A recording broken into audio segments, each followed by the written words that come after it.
Hi, Cherbeth. How's it going?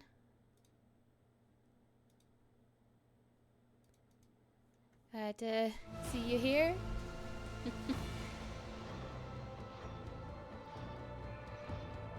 Finally doing something a bit different after a while. It's been, oh, almost, I feel like almost 2 months since I've done this.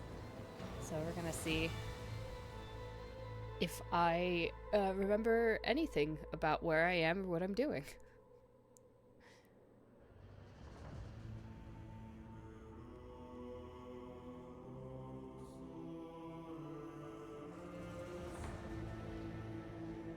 Oh, good. Well, hopefully this will be some decent background noise for getting that homework done. I don't miss homework. It's part of the reason why I wouldn't probably go back to school for anything, is I don't like homework. I almost didn't make it through my degree either, because by the time I was doing grad school, I was just so done with having to do homework.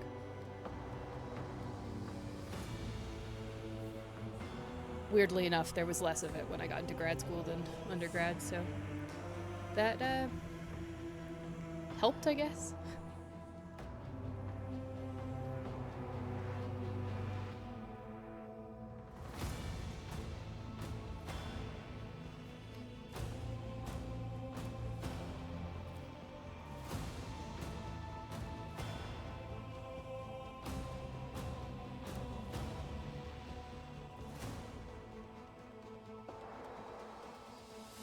Oh, good for you. Yeah, I hope, absolutely. If you can finish it, it's definitely worth it.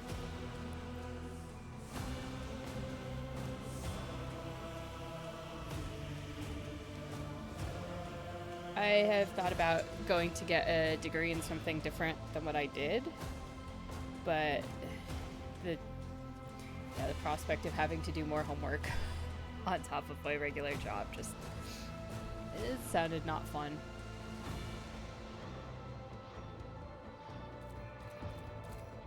But I highly respect people that can do that.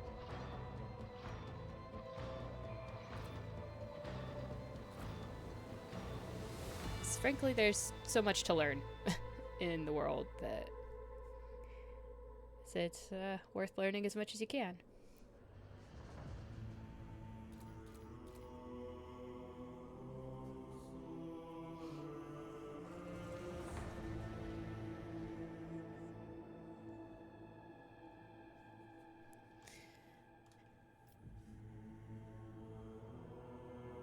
Right.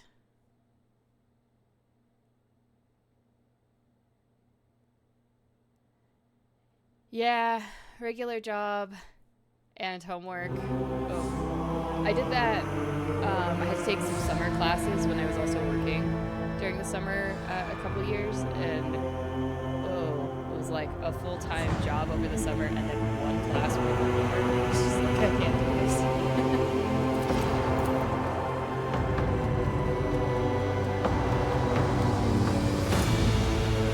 It was an online class too, so it was just like, I don't know, look at other people's paragraphs or whatever they wrote, write my own. It was a psychology class. Oh, it's, okay. Thank you. I have enabled none of the DLC. Oh, actually I have.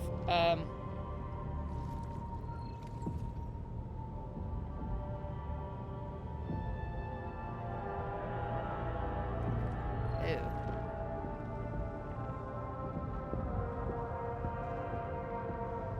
Oh, have I been doing... Oh, is this...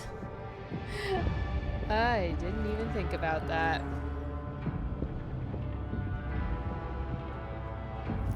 I hated writing papers. I was notorious for writing my essays and stuff the night before they were due because I just couldn't be bothered. And also just like trying, like when you have to do a research paper and you actually have to read a bunch of stuff and then try and turn it into something coherent. So, I definitely don't miss that. I didn't mind, like, the homework where you're working through problems. You know, like you have 30 problems and they all have a guaranteed answer to them. I liked those ones okay. I mean, I still found it annoying when I had to do 50 problems, but, you know, for those classes, it's just, I guess it's because it was more practical, it was easier than trying to write a paper. Is this... Okay, so I've been doing all this DLC stuff. I guess, you know, I'll turn the other one on. Because apparently the Gene Stealers were part of this DLC. Man. Okay. Maybe that's why this chapter feels really, really long. Because,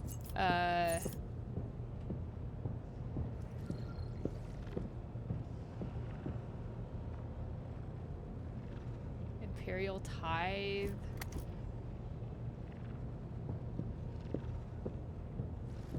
And all the RBD stuff. Okay. Sure. Sure, we'll throw Trazyn in the mix. What could possibly go wrong with this? What could possibly go wrong? I didn't realize I was doing the DLC. I thought it would, like, let me do the story, but it would just, like, introduce the classes and companions from the DLC. But no, apparently the story is all just part of this. That's exciting. What am I doing? Let's figure this one out first. We haven't reached Odonathus yet, but that's not the only thing that's there. There's a couple of things out there. I don't know why it's really in chapter 1. It's like we couldn't even reach the end point until chapter 2. Those are visiting my remaining strongholds, which I think we're headed right now to Mundus Valentius, the Pergamus.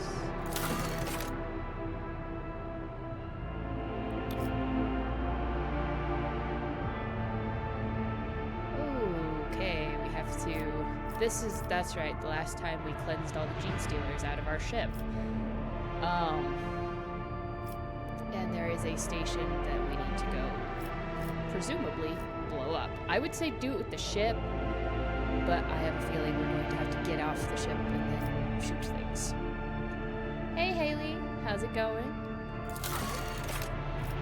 It's been a while since I did a solo stream, so let's see how this all goes.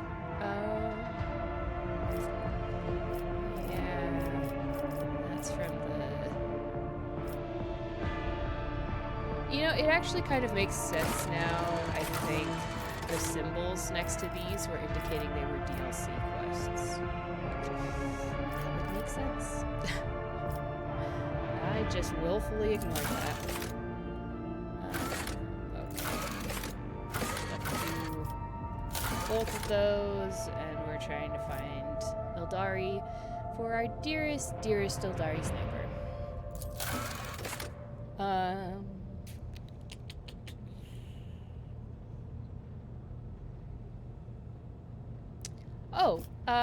Yeah, I can. I'm not sure why it was, honestly don't know why it's so loud. There's just sometimes where it's like really, really loud, and also where I'm not talking as loudly as I could, I guess. Where is music? Oh, you know, that's because it reset my music settings. That's exciting.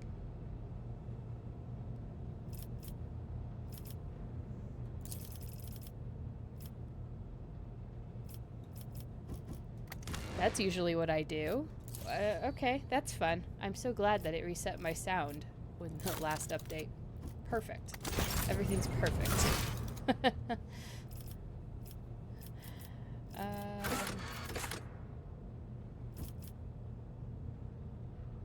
Yeah, okay, that's just build out my colonies, which is taking forever and a half, which is fine.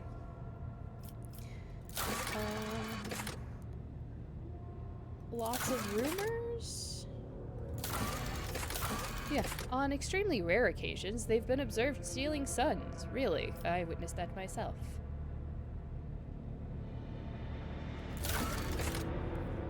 Yeah, I think the music really got it changed my settings because I usually before I when I first set up a game, I always turn the background music down, just because a lot of times the balance in the games is such that when there's people talking, the music is so much louder than like the voices in the game even.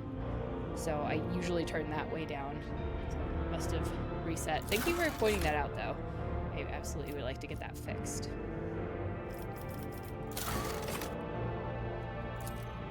Right. There's a magnetic storm that I can't do anything with yet.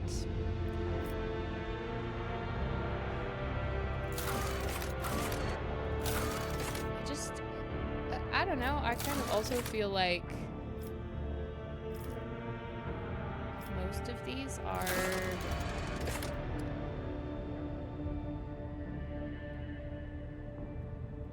need more weapons. I can't really do much with most of those right now. Okay. Let's see. I'm pretty sure I ended with talking to everybody that critically wanted to talk to me because I was almost positive I was not going to come back. Let's see where we're at.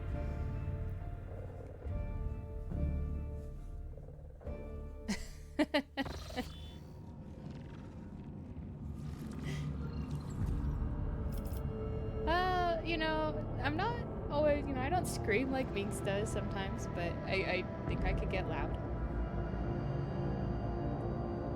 Although generally everyone says my streams and stuff are really quiet.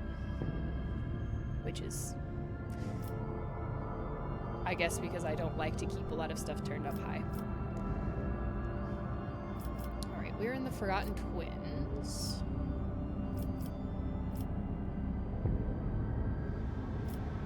I think we've finished up everything there.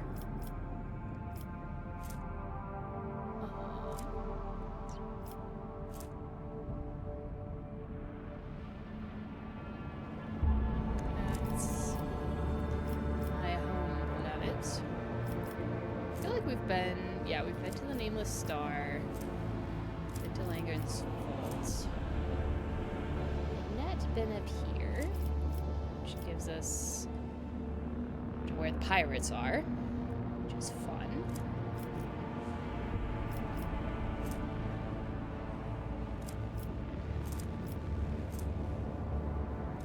I really don't like that there's a place called Orselio Prophecy. It greatly concerns me.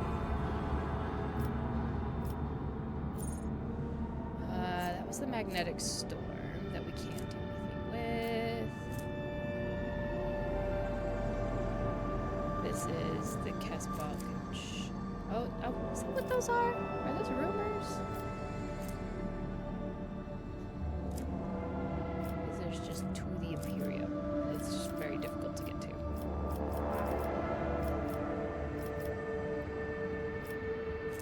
Yeah, I guess I was working my way up to that, and then we're gonna go left over to my other planet. You know, so we don't have to cross the cauldron. Right now. Okay. Let's go here.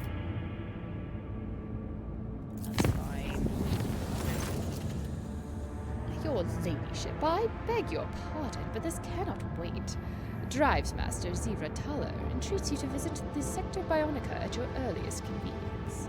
The ancient Archaeotech, the sacred implantation throne, is at risk of being lost forever. The relic is unique and as old as the ship itself. It was damaged during the traitor Voidfier's mutiny. Despite the tech priest's ceaseless prayers, its machine spirits continue to fade. It may soon be irretrievably lost. All right. I shall descend to the Sector Bionica immediately. Yes, who needs eardrums? No one needs eardrums. I humbly await your arrival. then if you don't have eardrums, you can't hear how awful the world is. You also wouldn't be able to hear music. But that doesn't seem to stop most of the people that have lost their eardrums from playing their music really loud anyway.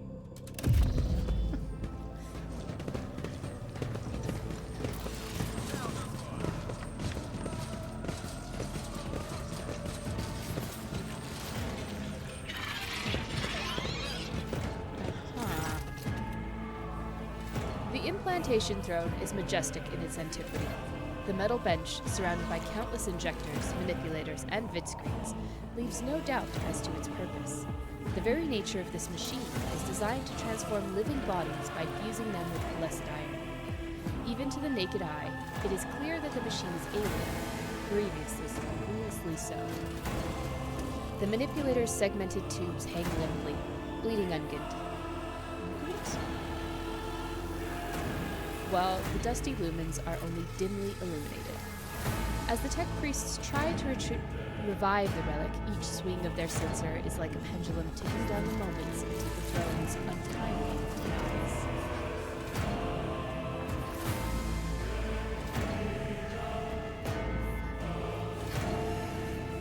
Oh, yeah, I can turn it down more.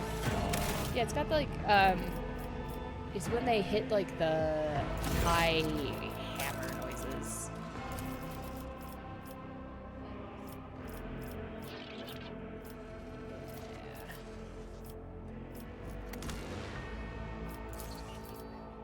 That should be good. A little too epic. Yeah, it does that, and sometimes it's unnecessarily epic as well. Like, I don't know, it gets like that sometimes when I'm just wandering around and nothing is happening. Alright. Your ladyship, thank you for gracing the Sector Bionica with your presence. You are already acquainted with Drive Master Zira Talo. It is she who has been tending to the ancient relic. She is here to convey the wretchedness of our present position. The tech priest slowly extends her mechadendrites, twisting them in an intricate gesture of greeting. Lord Captain, the blessed machine spirit that dwells within the throne is fading. I, and many grieving tech priests, have been performing unending sacraments of tech healing and prayers of operational benediction on this shrine, but even our devotions are merely staving off the inevitable. This throne is a creation of the Omnissiah made centuries ago. Even before the unholy desecration of the relic, we were barely able to propitiate its ancient machine spirit to perform sacred augmentation procedures. Many litanies and operating protocols did not survive through the ages. Now, with the demise of the keepers of the implantation throne during the mutiny, they have been lost forever. The sacred machine must be saved at all costs. How were the relics damaged? During the uprising instigated by the rebellious Master of Whispers, the Sector Bionica was besieged. The Genitors and Medicae officers heroically defended the throne, but eventually the rebels broke through. Most of the defenders fell in the battle, and many machines were lost or damaged. Many were able to be restored, but the throne was particularly badly damaged. And how do we save the throne? Only a servant of the machine god endowed with the high rank of Genitor Extremis, versed in all the necessary rituals, and learned in the mystical currents of the motive force, can perform the reparative sacraments and reanimate this mechanism. The only place where one might find such a servant is on the cloistered station of Alter Templum Calixus X-17. I believe we've been by there and they told us to keep moving. But we'll see. To the best of my knowledge, the cloister Mistress Talar is referring to is located in the Ferabundus system. Its denizens are not well disposed to communicating with the laity, but I am willing to leverage every diplomatic connection I possess to gain an audience with the station's clergy.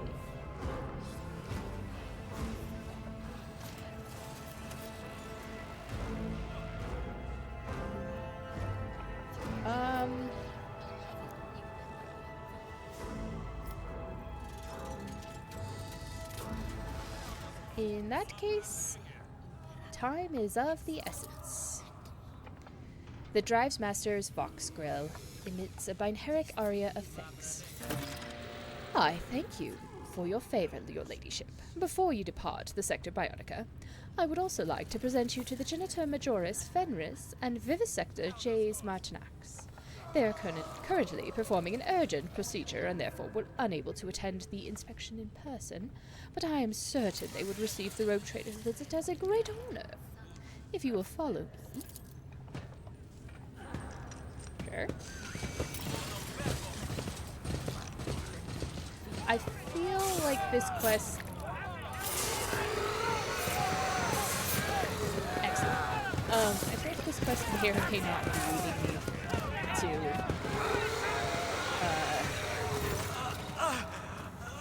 Trazen. The smell of medical supplies and cries of pain fill the cold air.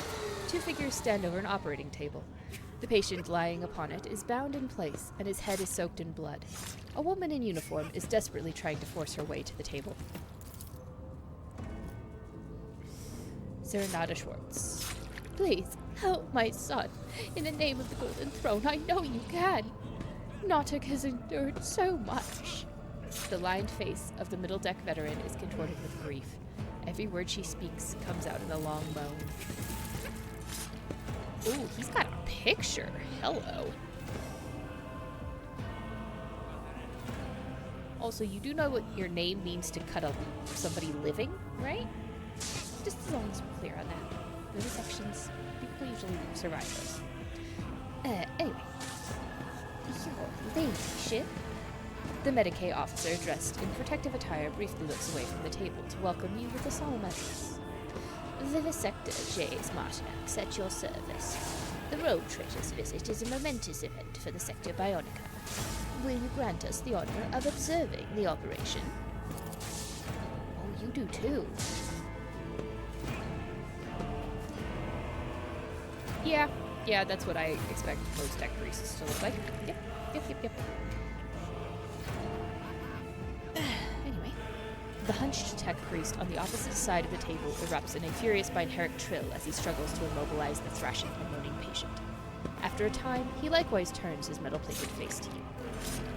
The life-form Genitor Majoris Ferris welcomes Lord Captain Araceli von Valencius. I second my colleague's statement.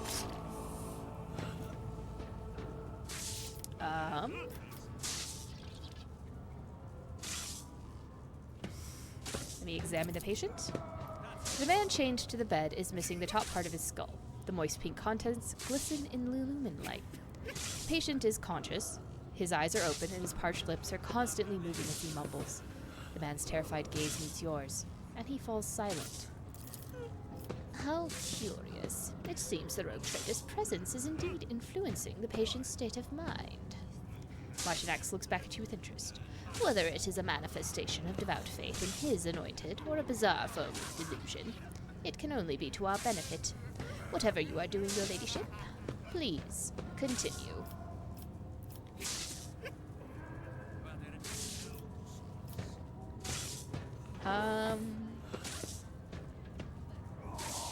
Your mother's here, Nautic, and she's very worried about you.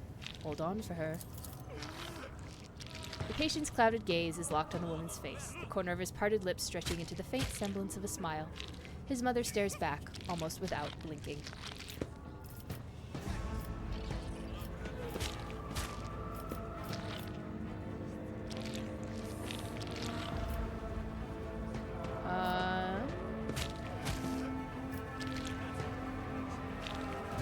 I have heard that a good story can dull the pain. Would you like me to tell you about my adventures? On one occasion, you do not need to finish the tale. A moment later, the two people leaning over the patient simultaneously raise their instruments, and in a colorless voice, the tech priest proclaims, registering the complete stabilization of the life form's condition. Internal cortical damage has been treated, requesting closure of the calotte and transfer of victim to B-class stimulants. Hey Kelly Mallory, how's it going? Glad you could drop in for a Rogue Trader stream again, but I know it's been a while. He will live, but the stimulants won't replace that part of his brain. If we implant the sacred cortical augment in his skull, it will restore his lost ability to think and act. Lord Captain, please.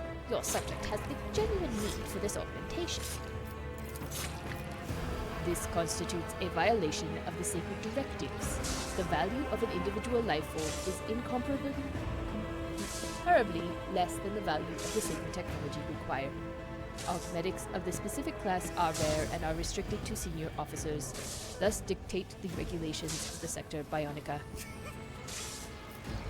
Okay, who is this man? Yeah, we haven't had a chance to interact with her today, but, you know, we're trying. An expendable life form to be utilized in void battles, one of thousands.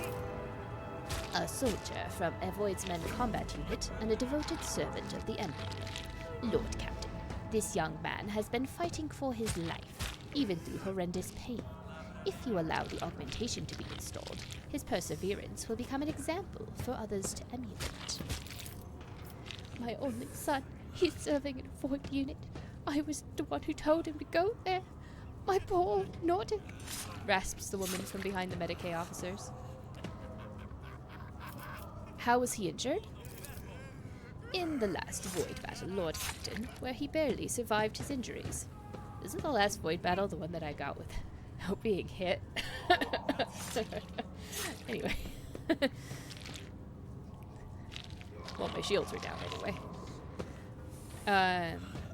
He has suffered a few healing attempts from charlatans on the lower decks and endured a long road to come here.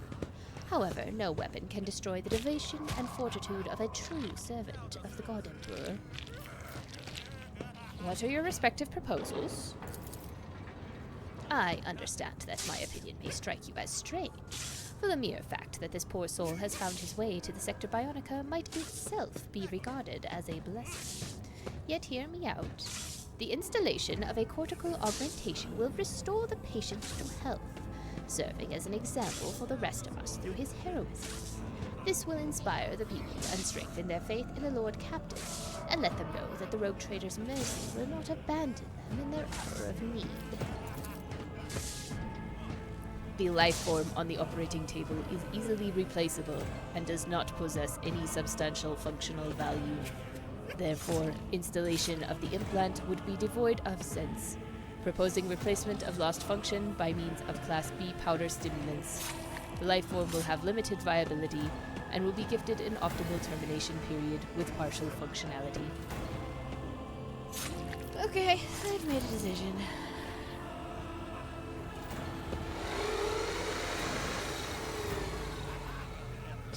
Just fit the augment. Man, just fit the augment. Be here and obey, Lord Captain.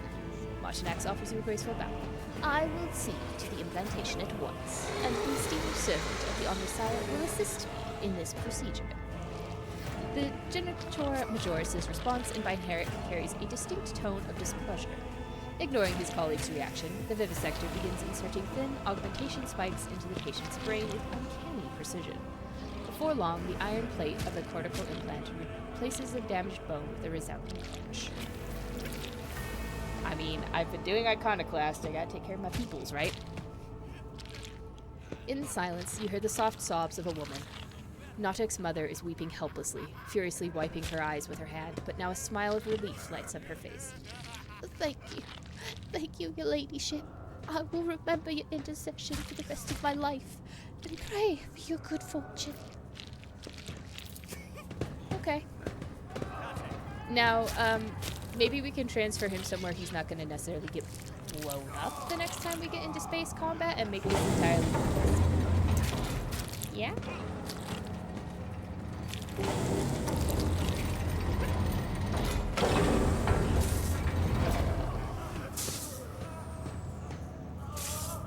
Why does it look like he's sawing his leg off?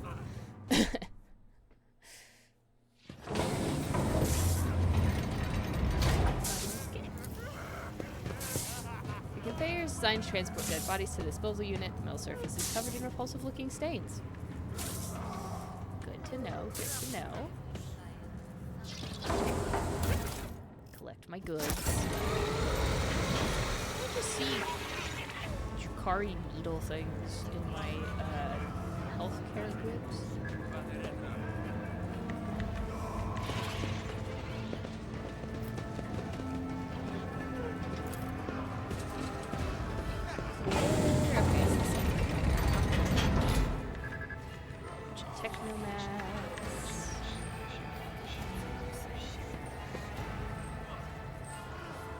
Considering this is a new place, I have a feeling this is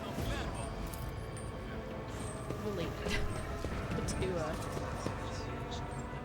new DLC. Metals biting in the skin, there's pus everywhere. Could be normal limits.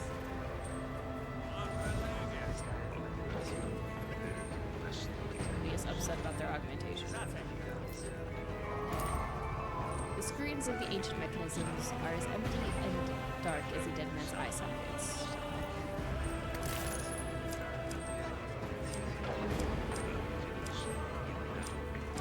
The machine spark has not filled them for a long time. To the Genitor again. The tech priest stares at you with a single visor. Amidst a tangle of metal and wires, the Voxcaster replacing his mouth hisses. Scanning life form. Visit registered. Welcome to the Sector Bionica, Lord Captain. You will be received by Genitor Majoris Ferenz. The tech priest turns, and you suddenly realize that he was standing with his back to you. The front of his head is covered in blinking visors. With the highest priority, I notify the Lord Captain that the sacred Archaeotech is still in an agonal state caused by the malicious actions of the rebels. The functionality of the Sector Bionica is limited. The lifeform Genitor Majoris Ferenz humbly awaits your assistance in purifying the reliquary mechanism.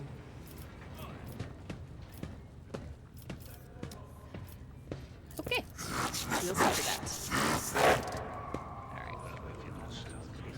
Understood.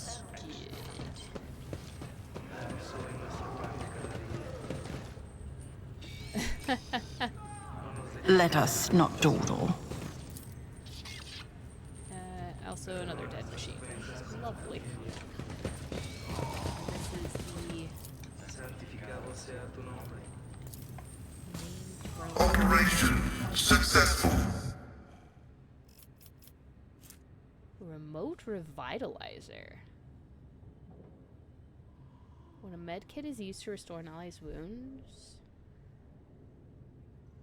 but their weapon and ballistic skill. Oh, but it has to be installed. Oh, interesting. This is definitely new stuff. Allowing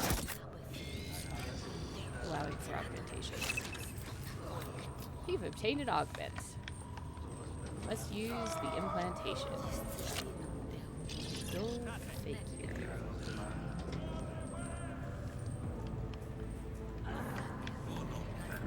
Alright. That one also looks like it's gonna be dead.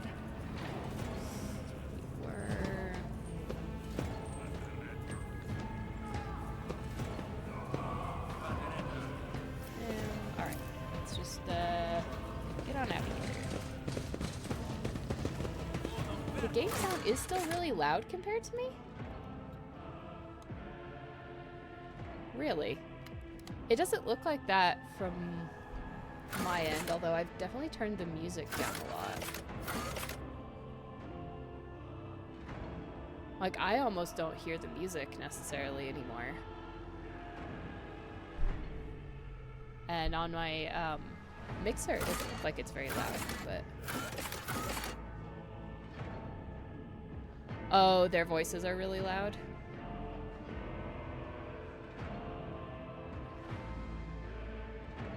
Interesting.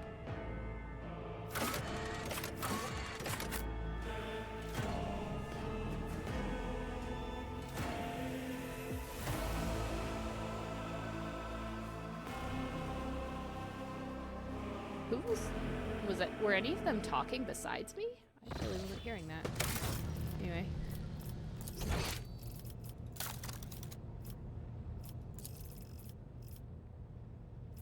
If I just turn that down a bit. Huh. It reset,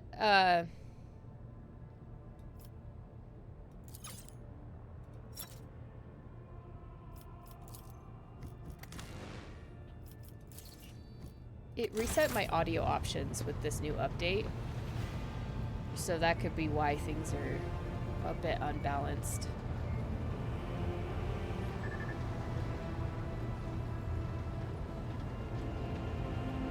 Huh. Yeah, it really doesn't look like that in my mixer, but hopefully that'll make it a little bit better. Is this still too loud?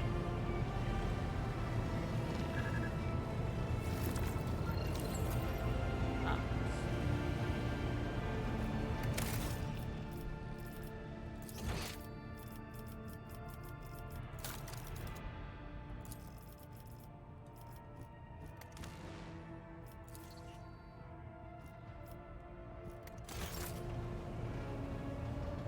That didn't sound like it did anything to me.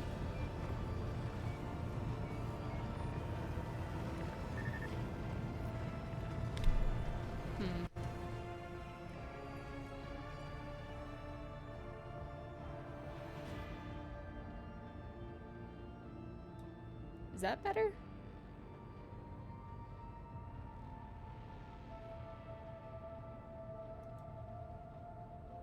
Okay.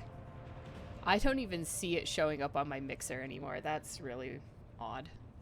I think, yeah, something might be broken with the volume controls.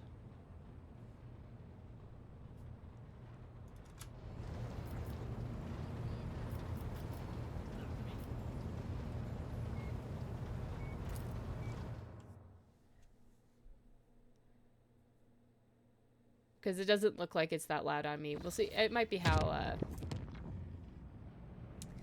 oh, I wonder. Hold on.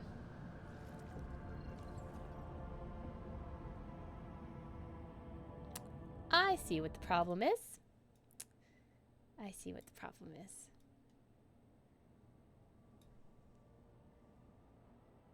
Is that... Now it should be really quiet, right?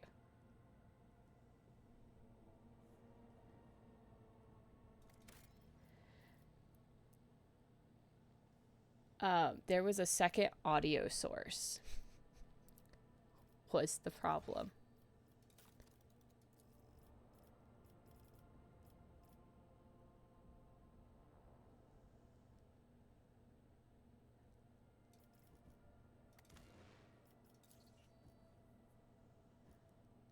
Okay, that should be better. Yeah.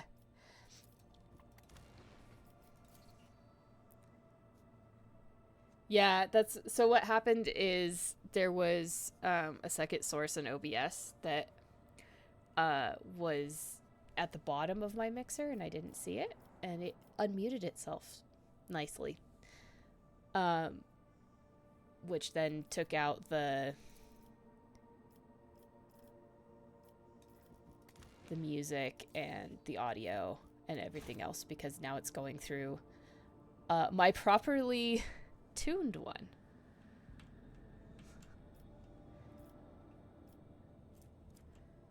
Okay.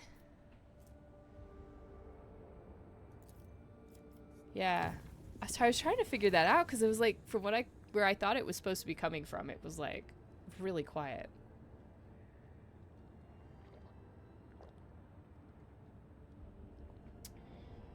Okay. What's going on? Lord Captain, the Lex Mechanics assigned to the Astropathic Chapel are reporting a significant drop in our communications potential. This may be a consequence of the telepathic ritual in which your ladyship deigned to participate. The enforcers report that the choirmaster asked for an audience with the Lord Captain and has since locked himself in the chapel, refusing to let anyone in. As brazen as the audience request may seem, I cannot shake the feeling that it is a cry for help. Okay. The Master-at-Arms reports a disturbance in the Foundry Bay. A certain Nemesite, an avenging figure beloved by lower-deck rabble, shot the commandant during a routine medical supply delivery, and called on the vessel's serfs to fight for a better life. Hey, I gave you guys a better life. The rabble immediately plundered the medical storehouse and proceeded to smash other supply stations, slaughtering officers as they went. Nemesis has escaped, and the situation on the deck is increasingly spinning out of control. The Master-at-Arms asks permission to employ the harshest possible treatment, not simply to restore order, but to avenge the dead commandant as well as the fallen enforcers.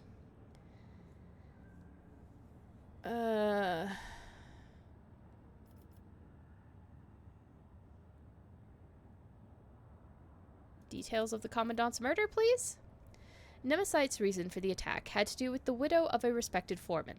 She had delayed the queue by begging to be given medicine for her afflicted children, which the commandant refused because her request exceeded the expenditure quota. The widow persisted and was given 10 lashes on the spot. That was when Nemesis fired the fatal shot that set off a mutiny in the compartment. Alright, tell me about Nemesis. Yeah, no, please let me know about the audio levels, if they continue to be not good.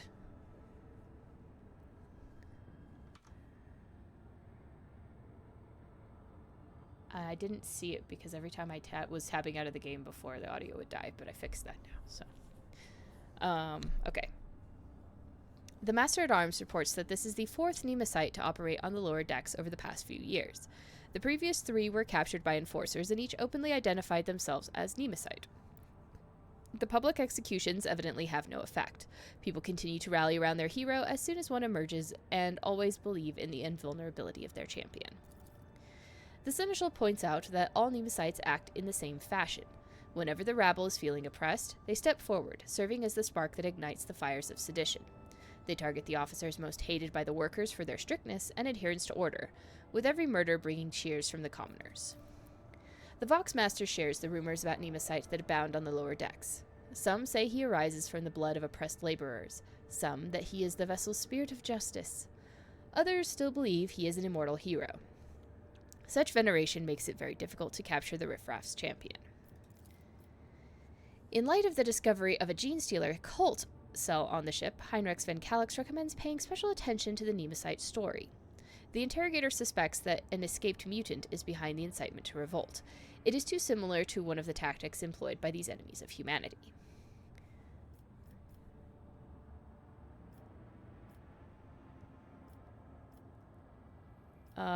Information about the Foundry Bay, please.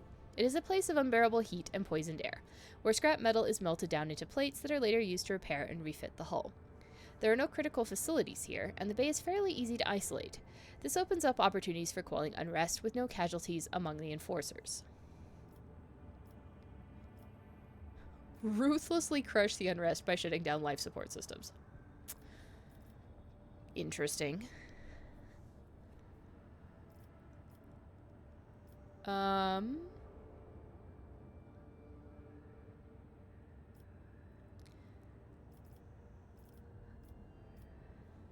I think I would like to give them medicine and supplies. It sounds like they really need it.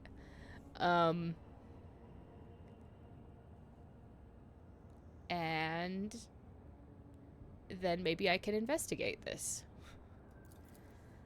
The unrest has subsided. While the serfs praise the rogue trader's generosity, the enforcers gloomily predict that the rabble will simply shed blood even more quickly and willingly the next time they find themselves lacking for something. Maybe. If they do it again, there will be problems. Okay, I need to go back to my bridge and go visit my astropath. And deal with that. So I can't get anywhere.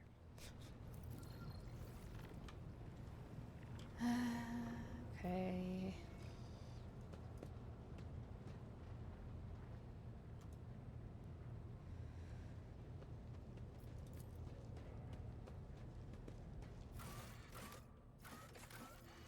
Astropathic Chapel it is. Yes. Everybody. Our usual crew.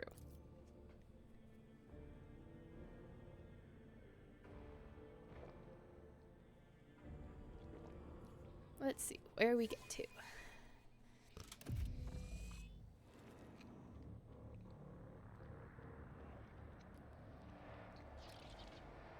Okay. This looks a bit like how I left it. Okay.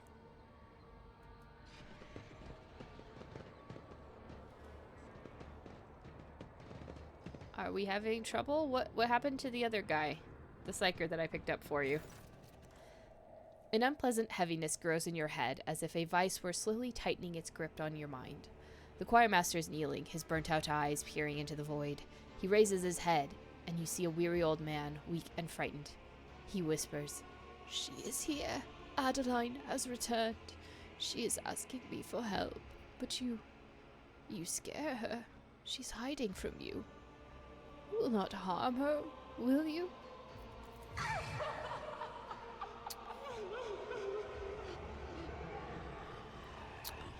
Okay. From every direction, every shadow, comes playful, girlish laughter. At times, it transforms into an old man's rueful weeping, at other times into a deep growl of annoyance. The sounds form cold, malicious words. "The sorrow will be eternal." Excellent. His is such a terribly wounded soul. It is all but sunk beneath the grey-blue blisters of guilt, and they are swelling ever so rapidly.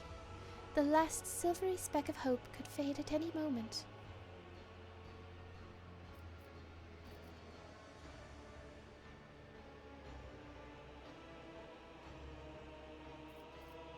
Choirmaster, what is going on? Wise says nothing. His otherworldly gaze is directed through you and past you to a spot further inside the chapel. His lips silently whisper a name over and over. What twisted creature are you? The mocking laughter of an old man turns into a moaning whisper. I am the victims. I am the murdered innocents. I am his guilt.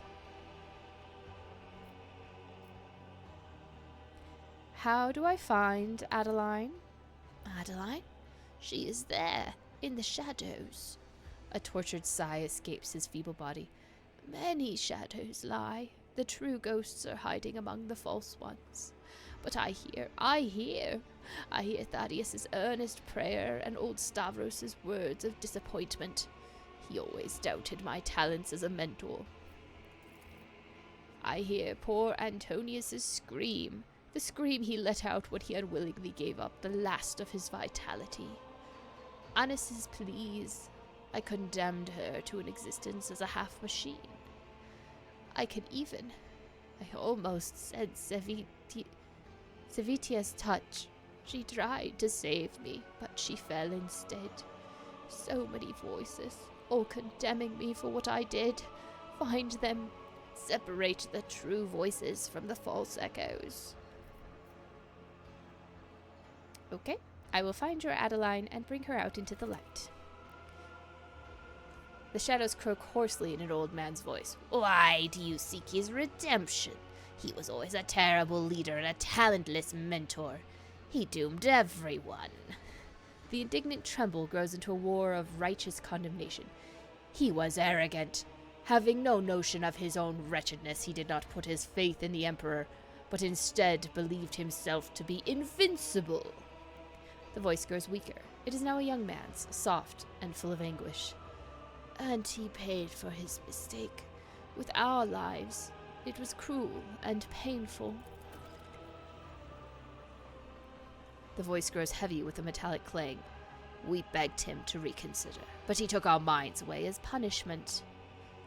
The shadow's speech is now gentler and more feminine. But we were loyal to him regardless. We tried to save him, even though he had not saved us.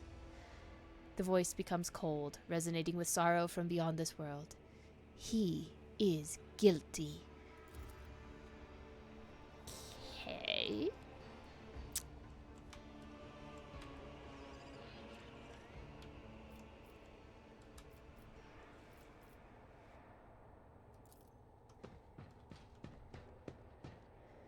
You have taught us everything, and we will not fail you. We are ready.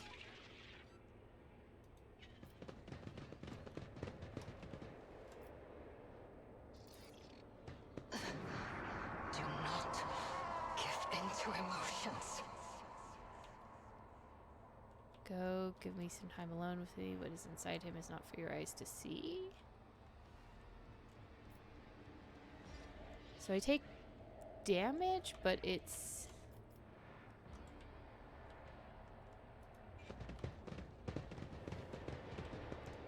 Always keep your eye on the prize. I have prepared you well. My choir will live up to my name.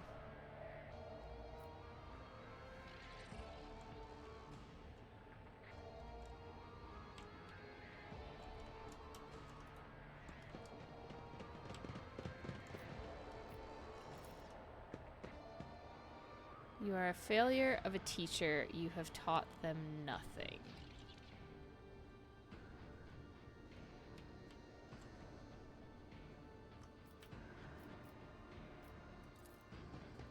So you're Stavros, right?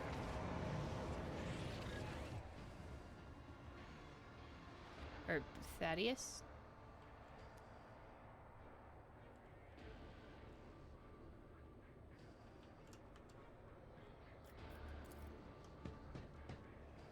I call to you.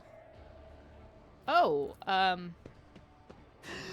Can't catch my breath.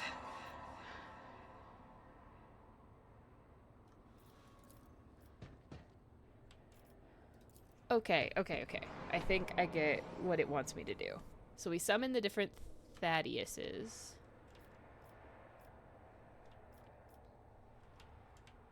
And I need to find the real one.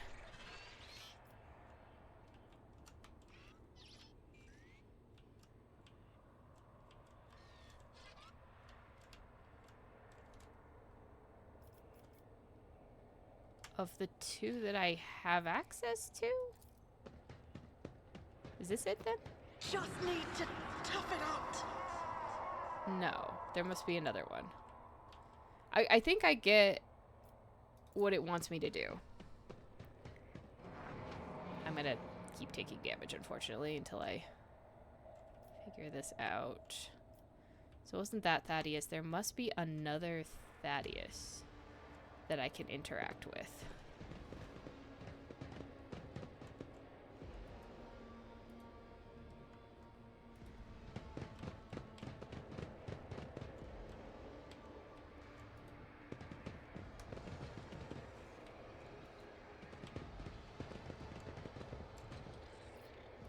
There you are.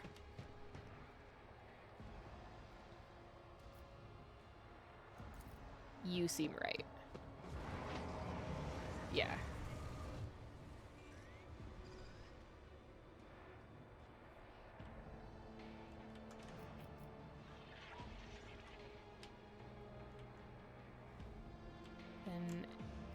And Antonius.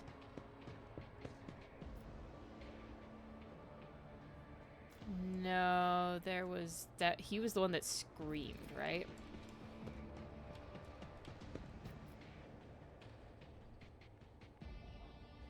Don't give up my life. You took control of my will. Made me drain myself dry.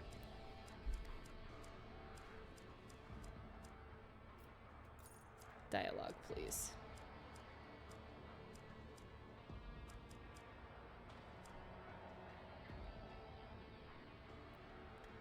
Thaddeus's earnest prayer. Okay.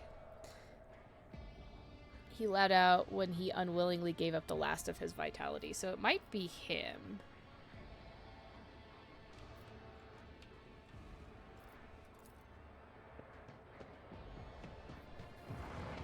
Yeah.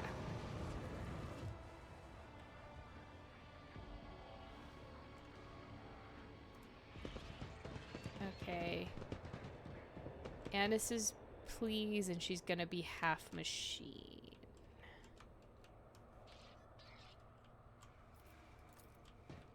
Okay. No, please, teacher, anything but that. Better to kill me than turn me into one of those mindless things. That one might be it. Keep your wits about you.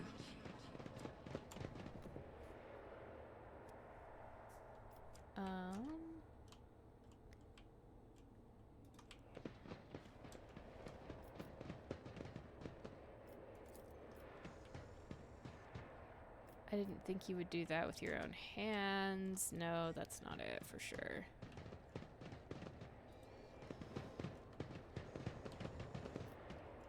I feel like there should be another one.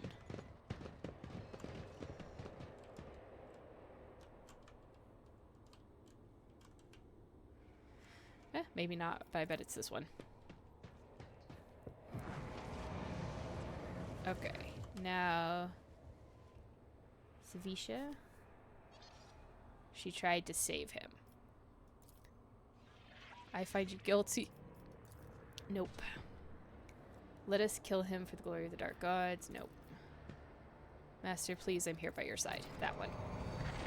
And she was very close to him, which also makes sense.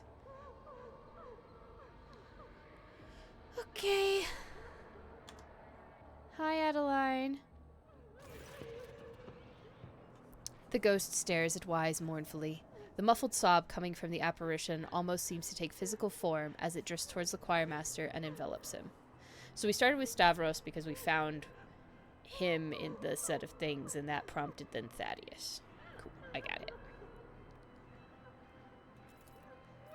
Wise blocks your path, extending his arms in a gesture that both calls for restraint and pleads for mercy. Do not harm her, please. The poor girl is frightened to death.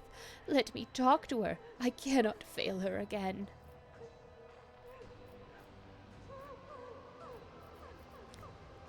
Adeline is dead, and so are the rest of them. Live with your guilt. Do not let it consume you. Wise's expression is a mixture of pain, horror, and grief. He lowers his arms slowly. I know, your ladyship. I know this is not Adeline, but an echo of the one who devoured her soul. I just wanted to see her again, hear her voice again for a brief moment. With jerky movements, as though shaking off shackles of ice, he picks up his staff. Ghost of my failure, now it is your time to vanish. Oh, good. I didn't have to do it. You know, until it summons a billion other warp entities, and then I have to do it. Wise's breathing is labored. Thank you, your ladyship. The burden was too heavy for me to bear.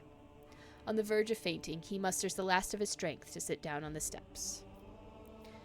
Are you all right? After a long silence, he says in a hollow voice, In a bodily sense, yes, your ladyship. What was that, choir master? A reckoning, Lord Captain. A reckoning for my great arrogance. Demons have been pursuing me for years, following my scent, sending me dire messages, hunting me. And now they have me. The entities that manifested here during the ritual were banished, but a lingering echo of their presence has latched onto the shadows. It has sprouted in the darkness and pounced upon my mind. Why are demons pursuing you? I am guilty. I wronged them.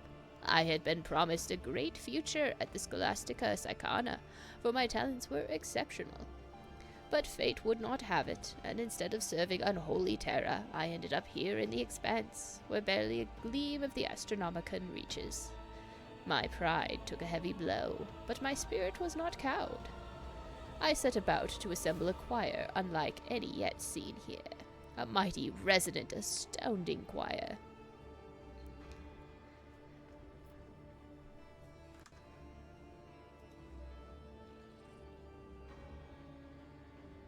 Cool. I didn't know we were doing drops. Awesome. I guess I should have realized that considering the new DLC came out. Lady Theodora expended tremendous resources bartering with captains and governors to procure astropaths of my choosing. I brought together talents and budding geniuses under my authority. They were to ensure I would make a triumphant comeback. And they could do that for me, that team of brilliant astropaths whose talents were honed to perfection. Adeline, Annis, Antonius, every one of them surpassed myself as I used to be. I saw that my time was coming. And I lied when I told you it was Lady Theodora who had forced us to go through with the ritual.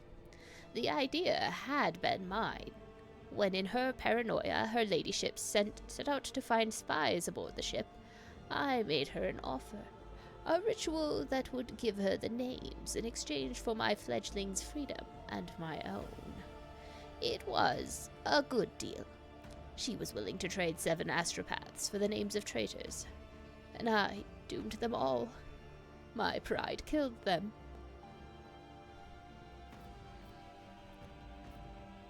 If you got your freedom, why did you stay on the ship? At first, Lady Theodora wanted to have me executed for what had happened, but then she regained her composure and graciously agreed to honor our deal. But where was I to go? My dead were all here. What went wrong during that ritual? He chuckles bitterly, and scarlet stains bloom on his blindfold made of sacred manuscripts. Adeline was my ritual protector, only to become my greatest vulnerability. When the mad stream of other people's thoughts started to disorient my astropaths, I became frightened for her. I hesitated. I wanted to spare her, and I lost control. The right thing to do would have been to sacrifice her, but I couldn't. I have always had a soft spot for her. Her genius had made her my favorite. What about the other voices? Were they your apprentices as well? Not all of them. Stavros was the oldest in the choir. He had been on the ship even longer than I. Mighty wise man, if acrimonious. He envied me and criticized my ambition, but I was fond of him all the same. Thaddeus was the ship's confessor. Theodora had insisted on his presence. When it was over, he was the only other survivor, and he confronted me with angry accusations. I could not bear to listen to him, so I silenced him, killed him. Savisha was an ordinary servant. She fought the Immaterium's monsters until the warp began to prevail. She tried to save me, to lead me away, but I did not listen. She stayed at my side until the last moment and died a terrible death, all because of my accursed pride. The rest were my voices. Antonius was the youngest. He had been in the choir for only a short time. When the situation turned dire, fear got the best of him, and I was infuriated by his weakness. I dominated Antonius's mind and impelled him to use up every spark of his life force for the ritual. Anis's doom came even earlier. She was the one person who told me, in front of the choir, that the ritual was madness. In my anger, I ordered her servitorized. I believed I had to protect my authority. She died on the spot where you're standing now. I think she was still aware. More scarlet drops seep through the choirmaster's red-stained blindfold. All my voices. I remember the name of each one whose life I cut short within these walls.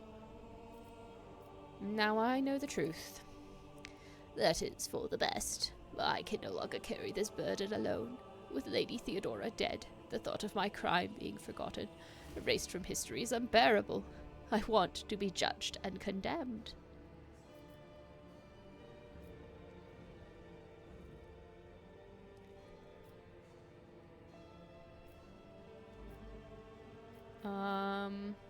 You have already condemned yourself to years of torment.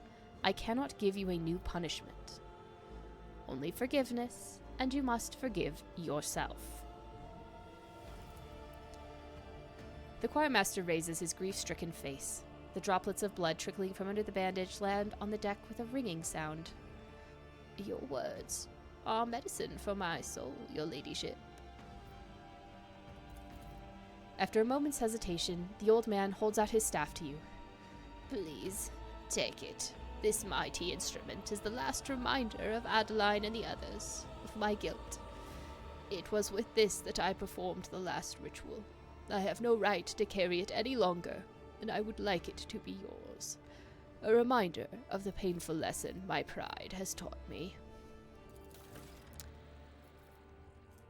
Thank you? Detachment from death, huh? Thank you.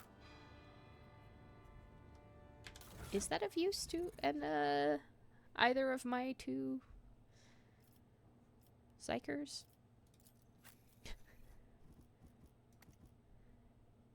I know what's her staff do right now.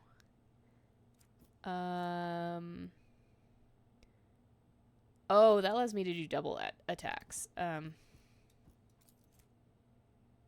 Also requires telepathy, which,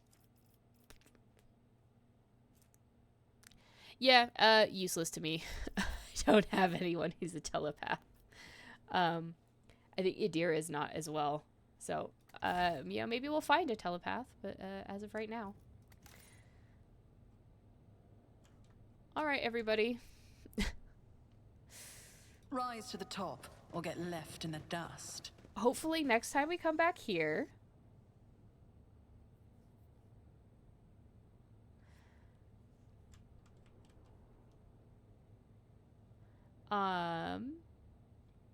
let's hope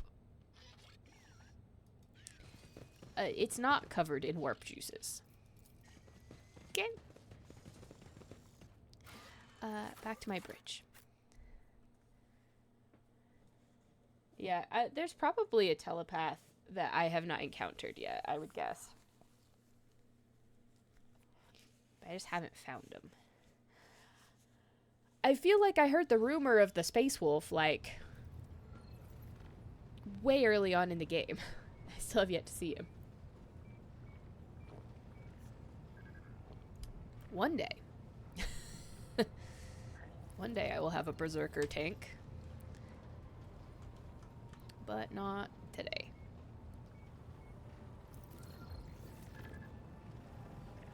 Ferrum Sanctum?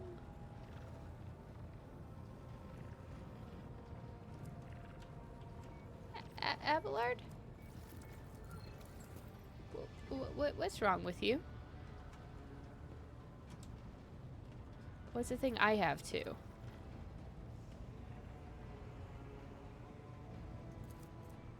What is it? Reach 15% more shock damage? Why are we suddenly electrically conductive?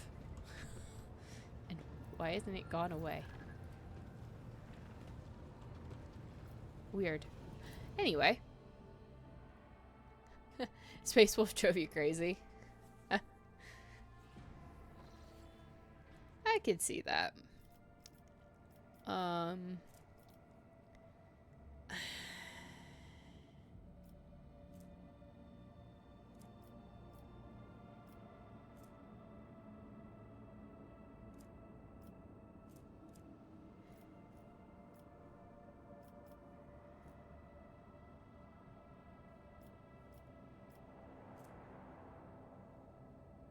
don't know where Janus is. Where's Janus? Oh, there's Janus.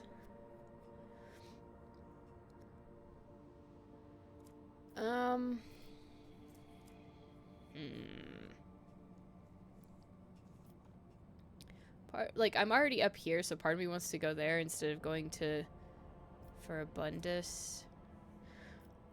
What I might do is I might actually just force a connection between Ferabundus and the Mundus Valentius, maybe, because that feels like a good connection point. And then I probably want one. I do actually want one from Janus down there too, probably.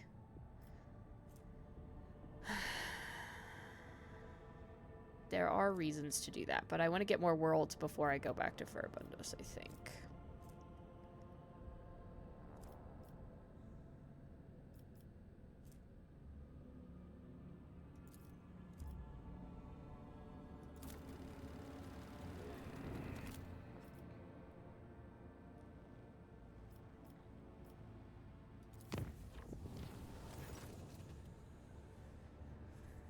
There's a malfunction in the engineering chamber during the warp journey. The accelerator cogitators stopped obeying the tech priests, and for a few precious moments the ancient machines were left on their own devices. The crew managed to avoid serious breakdowns or accidents. Several acolytes of the cult Mechanicus were turned into servitors as penance, and the bosun gave out several triple watches to the voidsmen who dredged up the old rumors about the cursed ship. Fun. Alright. What's in the system?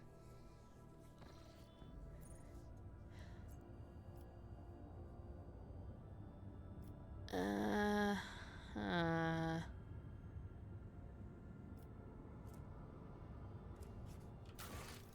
I have any quests taking place here? Didn't think so. Well, let's scan this planet first, and we'll come back around to that later.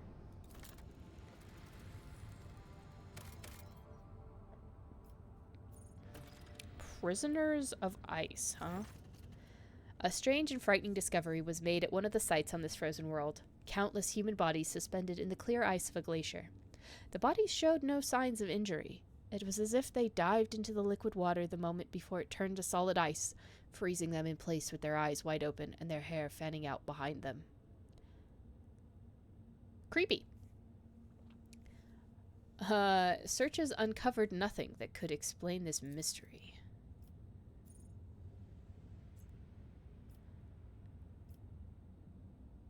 I feel like maybe that's an Easter egg that I'm supposed to know something about, and I don't.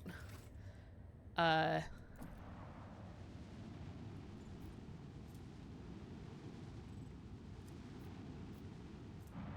but those are the explorators. I bet that means I could trade there, which means I could give up my planet scans there and maybe get more extractios. Anyway.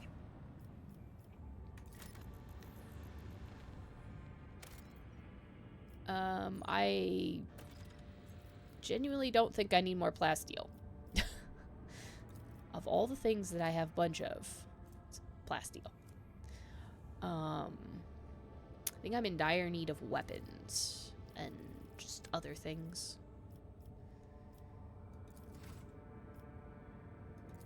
Okay, Void Station. When the rogue trader ship approaches the Adeptus Mechanicus Void Station, it is met with the hostile scrutiny of the station's defense lasers. An explorator Lex Mechanic, who introduces himself as Service Skill 42, dispassionately inquires how the station can be of use to the rogue trader.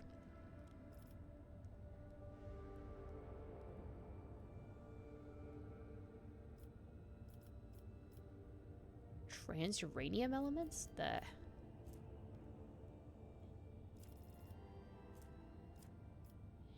heck are those? I could also just plunder the station. No. Sure?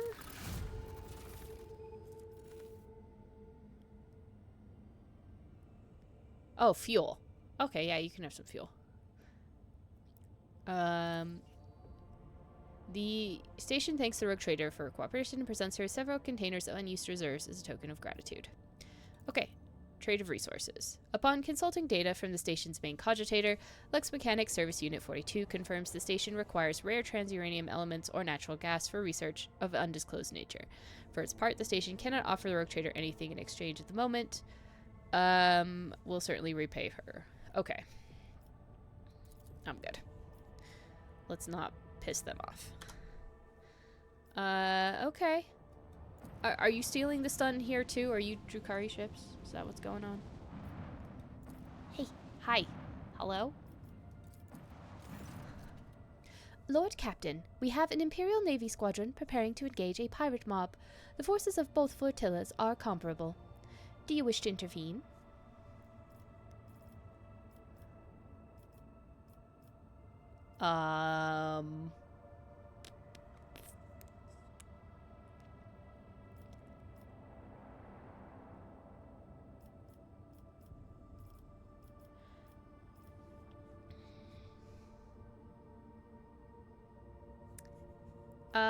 Hailing the commander of the Imperial Navy forces, who are you trying to kill out there?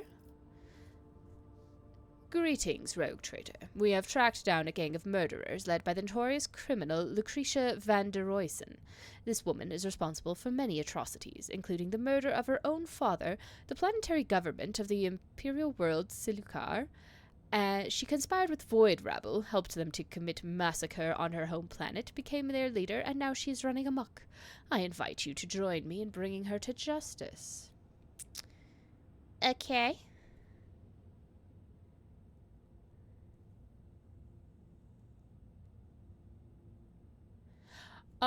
It is also, yes, that is true. I have not, if that is related to the new DLC, I also haven't quite touched that yet.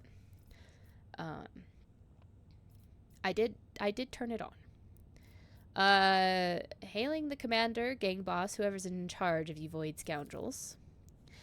Your ladyship, this is Princess Lucretia van der Roysen.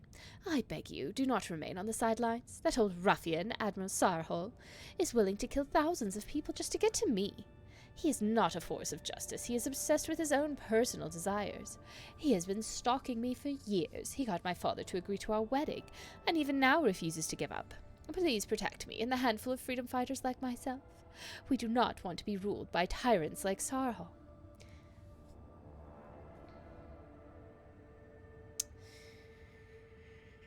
Okay. You guys got some sort of personal thing going on.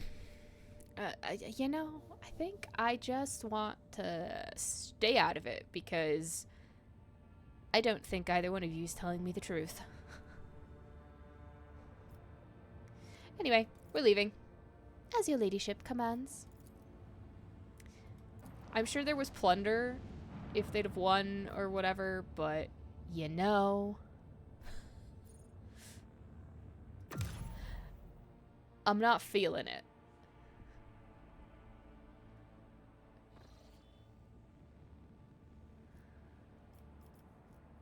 Alright.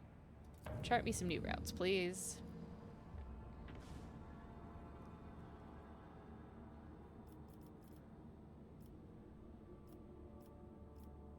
Oh my god, that thing is still just like all the way up here. Near the orc skull on the map. Okay.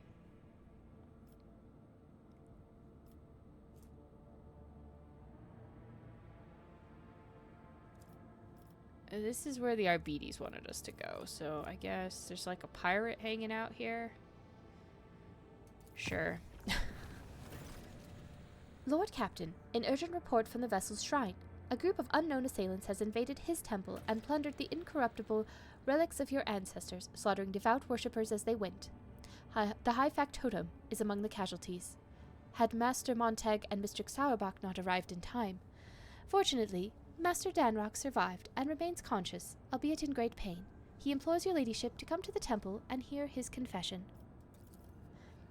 And so it comes to pass. Kibella's somber voice fills the broadcast. I performed a reading of his tarot after the morning watch siren, but the visions sent by the Undying One were too indistinct. I saw rivers of blood flowing toward the bones of the dead, and a blurred figure laughing, treading upon the ashes of the fallen. It is now clear the Undying One desires me to follow the figure's tracks. Thus, my hunt begins.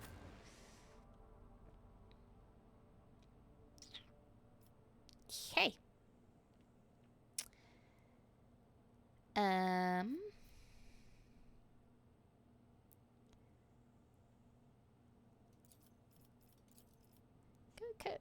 Come help with this, Juliet, please. Please help me kill things.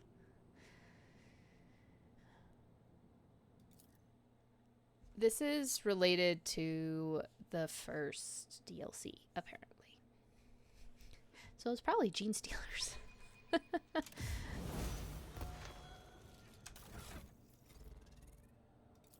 Anyway. Let's level you up. 2 ranks of Executioner. Alright, you get a talent, huh?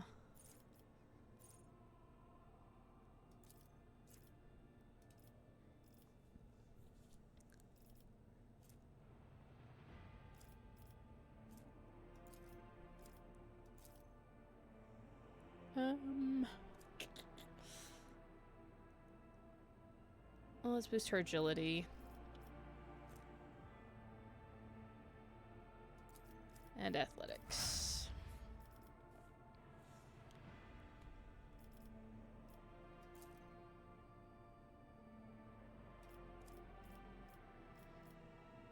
Yeah, it's interesting that he has 4 stacks and I have 1. Is it because we're augmented?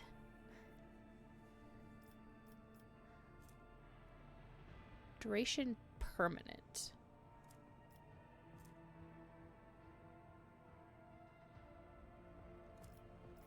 Is that something new, or was that just a result of the machine thing? Huh. It just seems to only affect people that have augmentations. That's all. Power Maul. Oxen and Footsteps of Furia. I do remember that. There's a lot of dead bodies. I am displeased by this. There's blood in my shrine. Why is there blood in my shrine?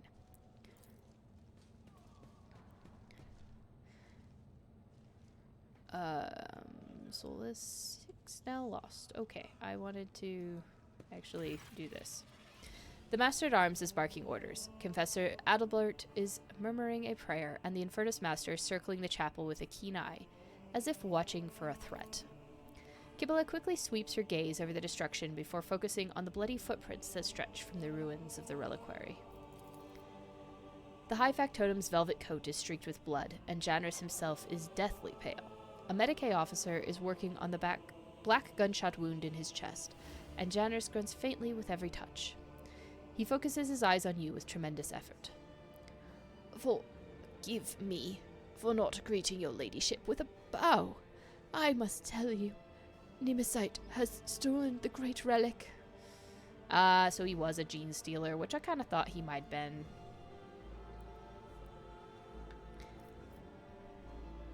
How badly is the High Factotum wounded? He's losing a lot of blood. I advise you to hurry. Master Danrock should be on a chirurgeon's table as soon as possible. I am holding on, your ladyship. Worry not. What matters now is that you recover the relic. The Factotum groans as the Medicae officer pulls the blood-soaked bandages aside and shakes his head dolefully. Some miracle preserved Master Danrock's life long enough that he might address you. His fate now rests in the hands of the Emperor. May he show mercy to this selfless man. Heinrich, did you see the attack? I did not. I was on my way to offer a prayer when I heard gunfire and ran as fast as I could. When I got here, I saw Master Danrock, and I think the next thing I did was just to press his wound and spout curses. So much for being a heroic repairman. Wasn't much use, was I? You were fine. Okay, Janris, what happened here? Serfs in red headscarves burst into the chapel and started shooting. Their leader made for the relic, the remains of the honorable rogue traders brought here from the mutant-sullied crypt. And when I realized that the sacred ashes of your ancestors were about to fall into the filthy hands of a heretic, one intent on desecrating the glorious dynasty. No, that could not be allowed to happen. I blocked his path. The bastard allowed himself a few vile insults against me, which I am obliged to admit, but I did not give in to the provocation. I was hoping to buy myself some time. Then this so-called Nemesite started reviling the customs of the ship, berating its officers and enforcers, before insulting the very name of your ladyship herself. I threw my glove in his face and demanded a duel, but the honourless villain just shot me. He laughed at me, the depraved creature. Yeah, well, with a name like Nemesite, that really strikes me as a Tyranid classification. Anyway. And then he committed sacrilege by stealing the relic and shattering the sarcophagus. Forgive me, your ladyship, I have failed to preserve the sacred ashes of your ancestors. I mean, they're ashes. We could have dumped them in the void. Anyway.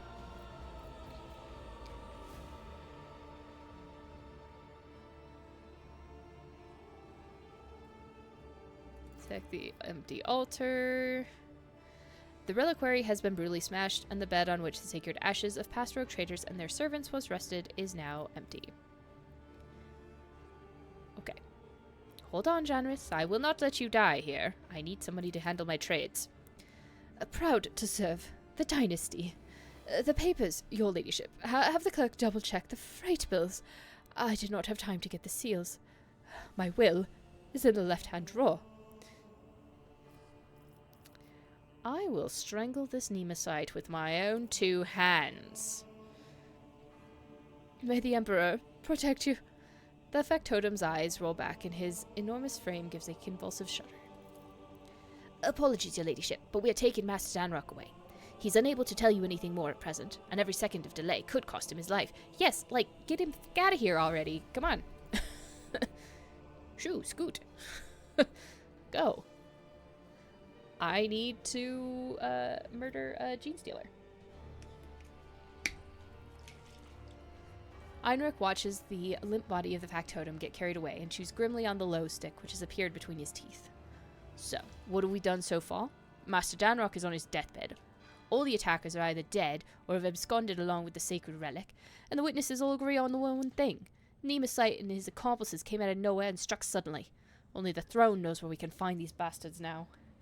Well, conveniently, I have a blood cult member that excels at tracking people through the infrastructure of the ship. We will find them. Zarabak's voice is full of terrible fury. We will turn this vessel inside out if we must. There is nowhere even a void rat can... There is no need. The Blood's Whisper will lead us to Nemesite. Cabela's words make the two exchange puzzled glances. The Blood's Whisper. Did you perform another divination?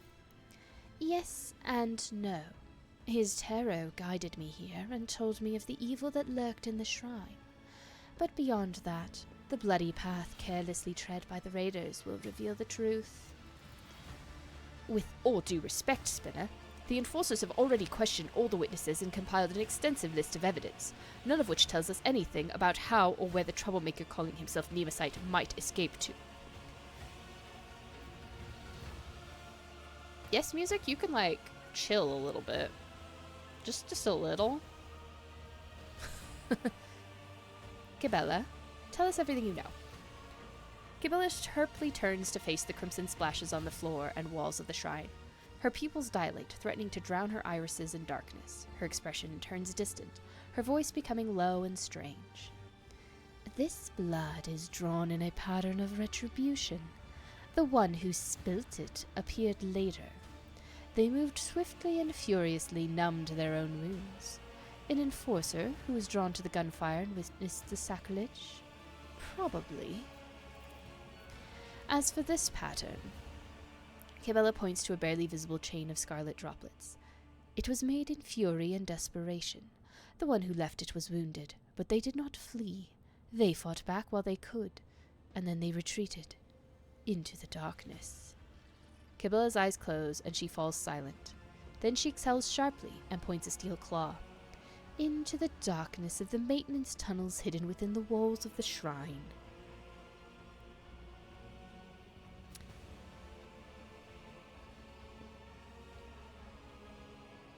And you gleaned all that from a couple of bloodstains. Or did you have a vision? I mean, not to knock the blood science. There is no need for revelations from the Undying Emperor here.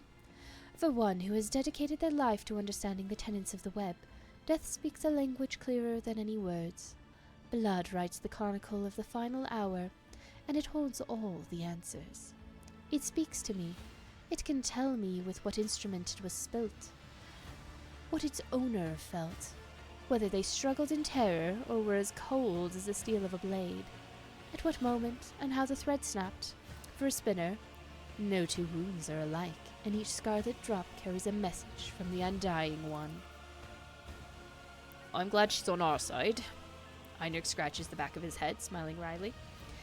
If the attackers have escaped through the maintenance tunnels, we can send in the enforcers after them. The technical corridors extend hundreds of meters in different directions. Nemesite and his men must be familiar with the tunnels and possess either a map or a guide. Without a clear trail, the enforcers risk getting lost and wasting valuable time, not to mention the fact that those narrow tunnels are perfect for an ambush. So we still have no idea where to find Nemesis. The tunnels only answer the question of how he left. Now Death will tell us where he was heading.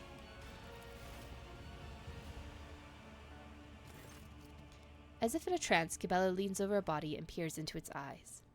He stinks of smoke. The smoke of singed coveralls, vile glow sticks, burnt sacred unguents, and charred meat. She slides a pale hand along the dead man's skin and snakes it under the sleeve of his coveralls, which she pushes back to reveal a fresh burn, bandaged with a torn scrap of shirt. Her steel claws dig into the dead man's arm. Your wound holds the answer. You dressed it carefully, not inside the shrine. Before that, something struck you, ripped the tissue apart, burned you, turned your hand into a worthless lump. It was not fire, no. Drawing a ragged breath, Cabela opens her eyes. The fury of the conductive charge. It has marked you, heretic. I recognize your wound, for I myself have encountered it on those I take to the other side, within the plasma drive chambers. Sarabak, gather the enforcers. We will follow Nemesis' trail. No, Dominar Arceli, you must stay. You are the one that Nemesis has challenged, and those we hunt know you by sight. You will frighten away the prey, and we will lose the trail until the next tragedy occurs. Cabela's unblinking gaze meets your own. Okay. What do you suggest we do, Cabela? I will go to the plasma drive chambers alone. I will track down the false champion and all who serve him. And I will prepare the grounds for your own hunt. Out of the question. An enforcer squad would certainly scare off the vermin, but I'm not letting you go alone, servant of death. You and I will go to the chambers together, and together we will bring down all those who have dared insult the Lord Captain. I'm going too. I have a couple of good friends in the plasma drive chambers, the nosy kind who know everything about everyone. Convincing them shouldn't be difficult, especially if I pull a few favours. It'll be the three of us then. What a company. Einrich's grim laughter echoes inside the shrine. There's an awkward pause. Cabela takes a long look at the officers' faces, before finally nodding her assent. So be it, but not like this. Much like your faces, your guises are too conspicuous. Cabela's right. It would be prudent to use a disguise. The enforcers will procure regular work clothes for us. We will carry only inconspicuous weapons that we can hide easily in our tool bags. It will help us blend in with the crowd. Before I depart to hunt for Nemesis, I ask the Domin to bless me. I pledged never to leave your side, yet the hunt demands that I do just that. Grant me this permission by performing the ceremony of twinning. Cabela nods toward the altar. When your people have taken their leave, under the gaze of the Undying One, we will begin the rite. Oh, okay, what is this ceremony? The rite of blessing for the sacred hunt. With it, the Domin casts their shadow over the path of carnage. Under your benediction, I will strike harder and tread more softly. Okay, very well. Let the ceremony commence. With your permission, Captain. The Infernus Master and I will take our leave now, and set out to prepare for the descent into the chambers. We dare not intrude, your ladyship. Thank you. The rest of my entourage will just hang around, including my Inquisitor. That's not going to be awkward at all. Granted, he is an Inquisitor of the Order of Xenos, not the Order of Malleus or Hereticus, so, maybe we're okay. Sit down now, Dominar Arceli, and listen. Let the ceremony of twinning begin. Using a finely honed blade, Cabela carves an intricate symbol into the floor. She then produces a small bundle wrapped in incense-laden parchment and sets it alight. You are my Dom. I am your blade, and I am honed by your blessing. My arms are strong while your will is strong. And as long as the Undying One hears your prayers, my feet will go unheard. Her blade kisses her palm, and dark blood begins to trickle and spread over the bottom of the ritual cup that has now just appeared in her hands. With our blood, with our will, we shall spin a scarlet web, the symbol of the hunt. May it herald your praise demise. Or our praise demise, rather. Kibella puts the dagger into your hand, and you suddenly feel how heavy your eyelids have become. Your heartbeat slows inside your chest. Her words linger, then rush through your mind in a deluge. The heavy scent of incense envelops you and makes your head spin.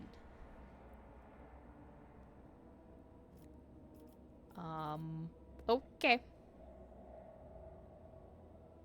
Small cut on my palm. The pain gives way to a burning sensation as Kibella grasps your hand and squeezes it over the ritual cup. But this new discomfort is quickly replaced again, this time by a dull numbness and the faint warmth of blood flowing from your open wound. The twinning is the blood oath that I have made to my lady. Kibella dips her fingers in the spilt blood and traces a symbol, first on her own forehead, then on yours. It appears to resemble a blade that is cutting through an intricate knot. Anoint me with your blessing, Dominar Arceli, and may the ceremony of twinning commence. Kibella's face blurs before your eyes. No matter how hard you try to focus and dispel the vision, in place of her face you see a death mask, a broken skull with hollow eye sockets. Are you sure that's not just the mask she's wearing? Anyway.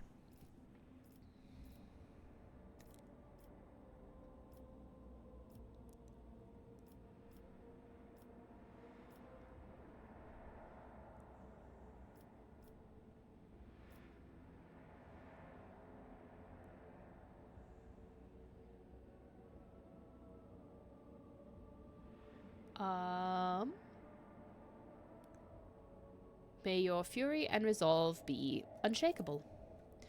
One who follows the thread of the web fights not out of rage, but with a mind as cold as stone. Nevertheless, rage can become a potent weapon in the hands of a punisher. I understand, Dominar Arceli. I accept your blessing. Kibella thinks for a moment. Your body cannot accompany us on this chase, Domin, but your spirit? There is nothing the spirit cannot do. The twinning is complete. You and I are bound by the blood oath. Think of me while I hunt, as I will think of you. Become a thought flowing through my mind. If the Undying One is gracious to us, he will send you dreams, and in those dreams you will see me. If he is more gracious still, those dreams will be truthful. All right, I trust you, Kibella. Let us begin. You perceive a faint smile from beneath the death mask. Kibella hands you the cup and begins tracing her finger around the bottom, while whispering a prayer. Watch now, Dominar Arceli. What does thy seeing eye behold in the converging patterns of blood? She draws your attention to the symbols she has inscribed. You see shifting images in the blood, a spider crafting a fine web, blurred shadows that could resemble either a swarm of void rats or an enraged hound, crossed blades, a card of the Emperor's Tarot. But as soon as your gaze lingers on any of them, reality bleeds through the fluid shapes. Soon your spirit will be able to follow me. I will bid the servants to carry your body to your chambers, where you will not be disturbed. Wait in silence and safety. For me, the hunt has begun. Oh, interesting. Does this mean that we're gonna take over Solomorn when we go kill the pirates? Some way?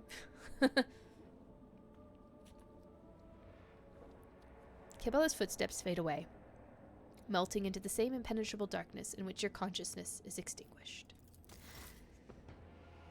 As I assume that this is just we're playing as Kibella now.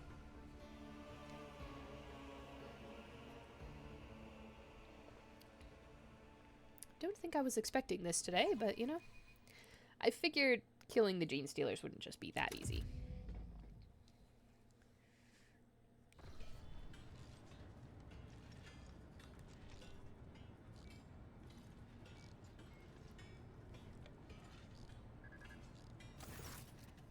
Stale air, oppressive noise, the hum and whir of machinery drown out all thoughts. This place rings with tension. Is it the powerful energy coursing through the cables? Or have the wails of the workers merged into a cacophony of indignant whispers and desperate prayers? Lost, mired in petty troubles, unmindful of duty, their voices creak as if covered in rust, and their eyes are dimmed by the endless drudgery and lack of light here on the working decks of the Domin's great ark. I have seen it before. In these murky depths, people become creatures all too ready to devour each other for worldly gains, fleeting pleasures or imaginary freedom from obligation, born from the abyss of spiritual emptiness. The Undying One punishes them through me. Disgusting mutations, abominations, reflections of vice are born in these shadows, and I will be their doom. The thread shakes, the web is taut. I step silently. May the great hunt begin. The thread shakes, the quarry always leaves a trail. We may not see it, but we can feel it.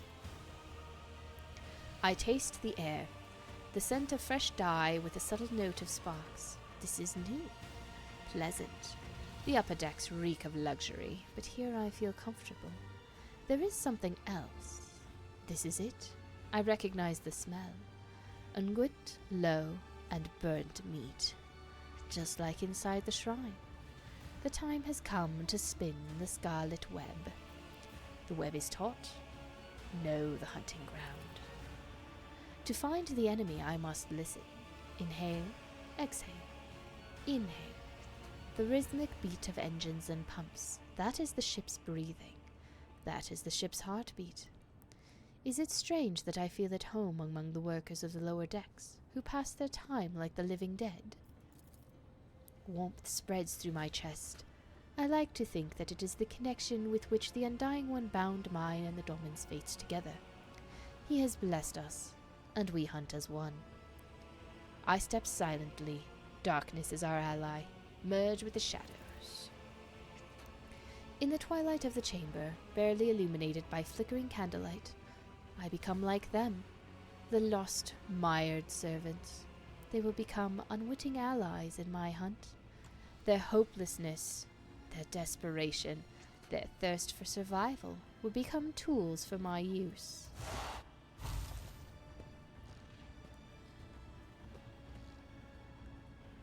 Where's the second spinner? We were supposed to meet here. You know that feeling when you're being stared at, but you can't tell by who, by, or where from? I have that feeling right now. Footsteps, too, are coming. Toward me, familiar gaits. Those are the Domin's servants. Steel Mistress. I would not be surprised if the cultists set out on the trail of the Nemesite alone. The spinners are arrogant. We are just another soul to them, a gift to offer death. Steel Mistress's voice is hard and cold, like her will. I can see in her eyes that she dislikes me. She is wary, and so she should be, for we serve the Domin, not one another. Does this remind you of anyone at all, Jocasta? This man is enamored with fire. Even his words sound full of biting flames, and he himself enjoys playing with fire. Too much so. They bicker again. The mutual animosity may disrupt the hunt. We shall examine them. To the lay people, the two are now scarcely distinguishable from the common serfs. In a world where status and privilege are defined by appearance, a single piece of rotten cloth is enough to lower your standing. We will become spectral hounds and follow the trail without drawing attention. I am here.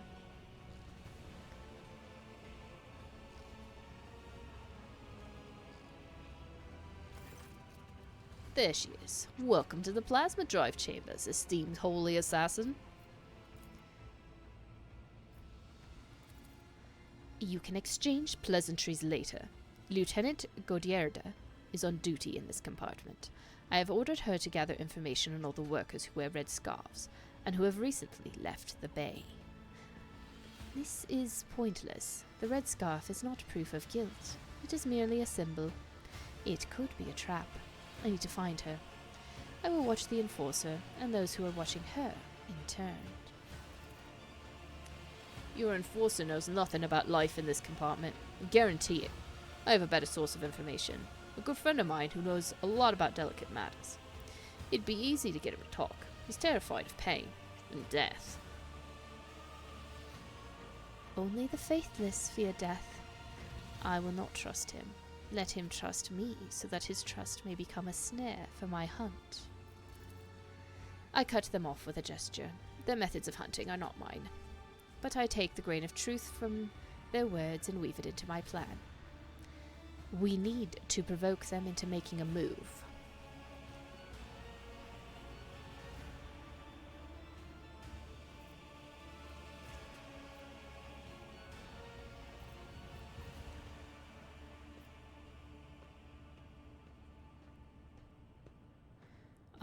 Intimidate them with an impending threat, instill a false sense of impunity, convince them that they can and must act now, strike out the spark that will ignite the flame. Those all kind of seem the same. I'm not gonna lie. I think the second one, I'm gonna go with instill a false sense of impunity. Convince them that they can and must act now. This enforcer who answers to Steel Mistress is the symbol of order and obedience in these chambers. She is standing in the way. When she disappears, my enemies will believe it is safe to strike, and that will be a costly mistake. Oh, we're doing all of these things. Intimidate them with an impending threat. The flaming voice relies on a talker, one who keeps no secrets and fears pain. An unreliable vessel is bad for holding secrets, but good for spilling them.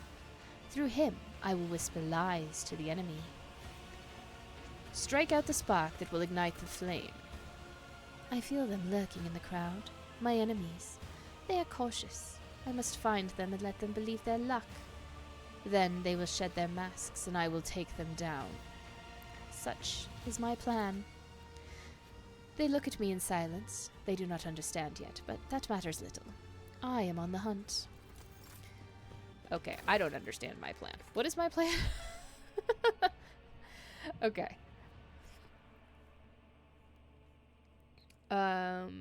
Ease the vigilance of the local workers, force the troublemakers to reveal themselves, and then... okay, so use the local gossip and try to identify their accomplices, and then have the deck enforcer leave. Hopefully not by killing it.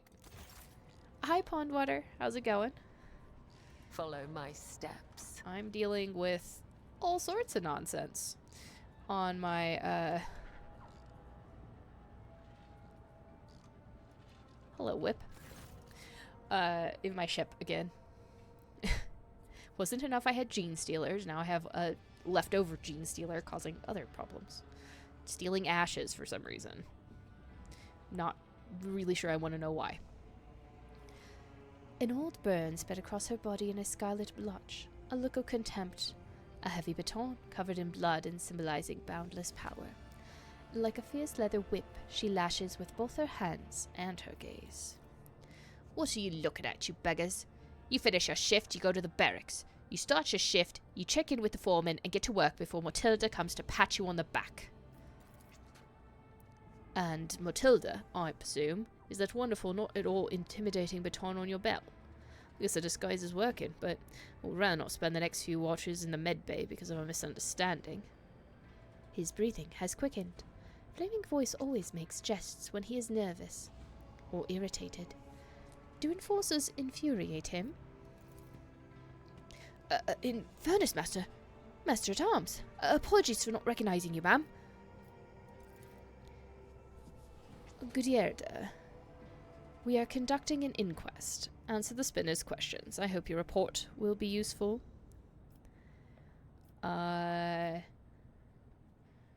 Sure. What can your scars reveal? Oh good, we succeeded. Day after day, she watches the serfs labor away, exhausting their last vestiges of strength. And there is no compassion in her eyes. They are simply a resource she is commanded to use and then discard. She hates them because she blames them for her pain, her wounds.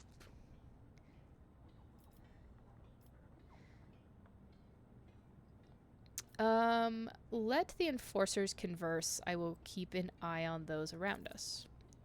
The workers hide their eyes, but I can hear the murmurs echoing through the bay. There is an impotent rage in their hearts directed at Whip, for she is the embodiment of the very order they despise.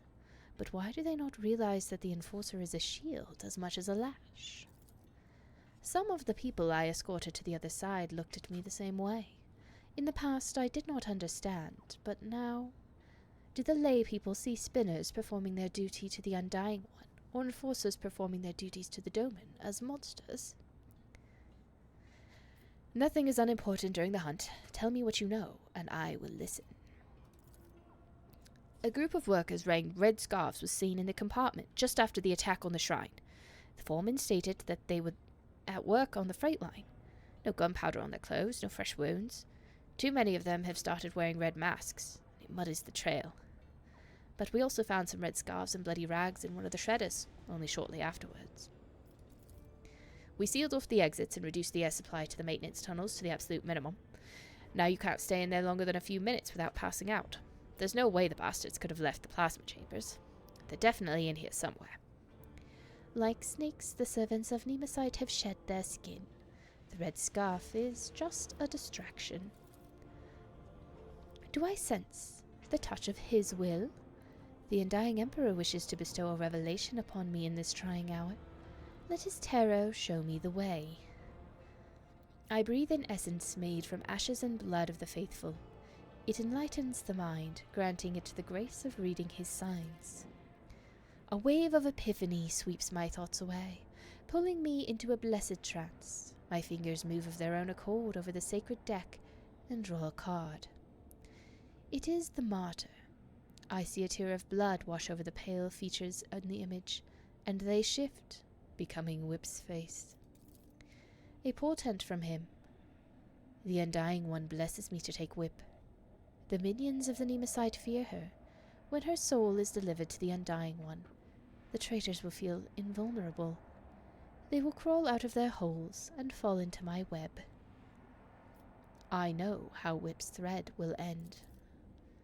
I cannot sever Whip's thread with a blade, for the serfs would recognize me as one of the spinners and lose all courage. But the spark of the machine spirits in the plasma drive chambers have already claimed the lives of many. I will use this, and thus the web will be spun.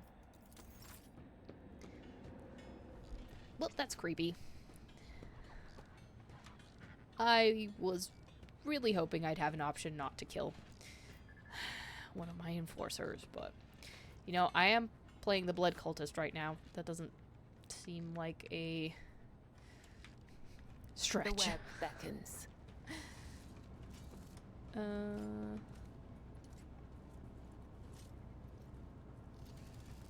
Okay, what's going on here?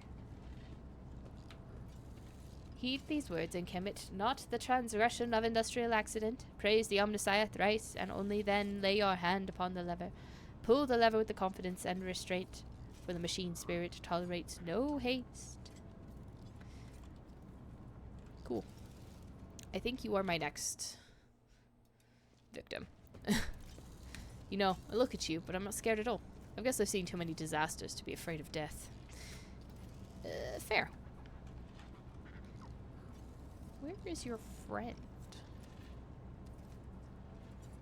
Can I talk to the engines here? No. He is not at all enlightening.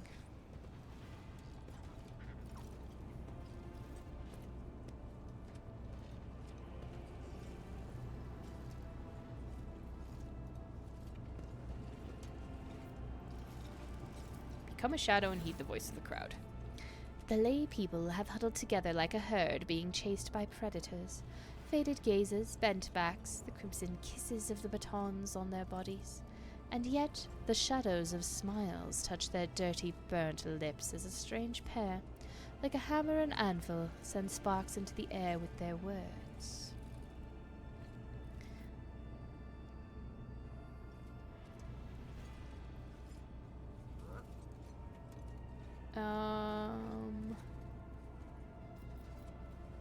Let's see what they're talking about. What are those two talking about? Hammer and anvil. And then the lever smacked you right in the kisser. Huh. You ever take a tooth? This is nothing. Bruises, burns, cuts. That's just life. Just remind yourselves how you come home after your shift, having exchanged your ration card for a bowl of soup. How your little ones gulp that bowl down. How they fall asleep, feeling a little better. I say that's worth a hard day's work. And a punch in the face. He smiles, broad-shouldered, with a rusty beard. He is not afraid to share laughter with others, and so the crimson shades from the beatings never leave his face. His voice is bright and sonorous, and listened to. Not everyone here is as chipper and thick-skinned as you. A bowl of soup is great, he says. What about having to choose which of your 3 kids gets it? Is that great too?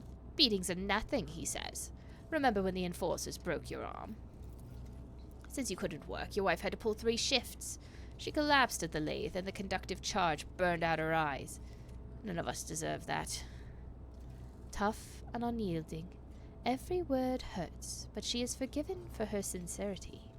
They listen to her to pull themselves together, to share their common pain. I will come back later. My hunt has just begun. Grey hands. Interesting. Spring hammer. It is fascinating the way that she considers people.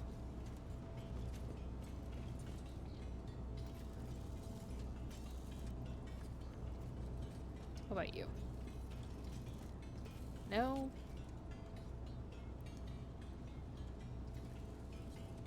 Is it you? Long time no see, Spindle. Tell me, what does silence taste like? Are they using a secret code? Without flaming voice, he would never even speak to me. Everybody knows silence doesn't taste like anything. If you want to earn rations, you better start dealing in words. He speaks casually, but his voice is slimy and slippery. His eyes are as dirty as any oil-stained garment. The impudence in his gaze and words when he turns them to us. He is unclean, and he knows it.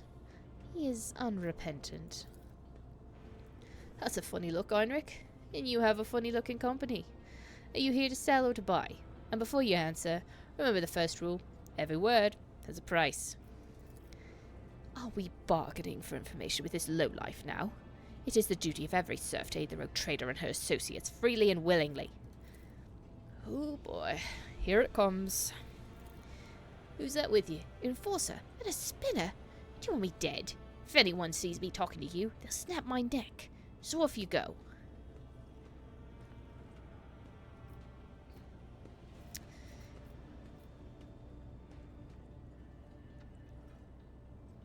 The peddler of words is trembling in fear for his life. I must extract answers from him. But by what means? Well, I can only guarantee I'm going to succeed with one of them, so we'll do that. What is this feeling? So calm. Fine, ask whatever you want, but then leave. My reputation cost me a lot of blood, and I didn't earn it to have it trampled into dust because you people happened to stop by. One glance is enough for me to see your true self, Stain. You are a liar and a manipulator, peddling other people's secrets and not knowing how to keep your mouth shut. You will become the bait, sowing confusion among the minions of Nemesis, who hope to wait out the lockdown. They think they have enough time. I will deprive them of that confidence. Where do things stand in the plasma drive chambers? Speak briefly. Speak sense. There's a bunch of workers in the far corner who now gather between every shift, whispering to each other. They don't invite me. They say I talk too much. Well, if they're scared of my tongue, it means they've got something to hide. And of course, everyone's talking about Nemesis. Sure, the foundry and chapel were big, but he's been helping people all over. A lot of folks are sticking with him now. You can knock my teeth out if I'm lying. You don't got many of those left anyhow. But I'll tell you this. Even if someone finds him, they won't rat him out. There will be a raid soon. Be careful. I warn you in appreciation for your cooperative nature. What are you? That information is not meant for his ears. Really? I see. Well, if that's all you wanted, then can I go? Go, Stain, and be my herald. It is difficult to admit, but I do share the Master-at-Arms' indignation. We came here to get information about the traitors, not to reveal our secrets.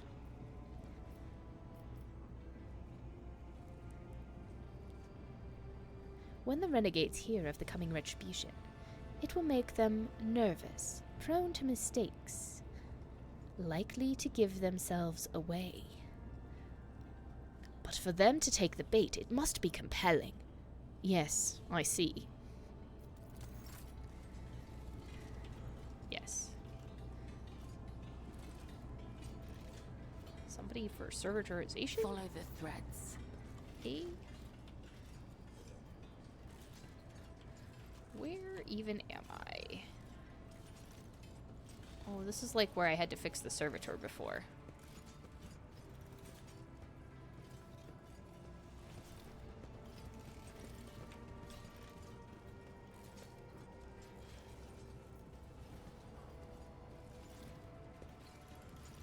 Okay, I guess we're gonna set up a trap. Cable thrumming with power of conductive charge. A single swing of the blade will send the enforcer's soul to the undying one. I assume that I have to wait for her to circle around.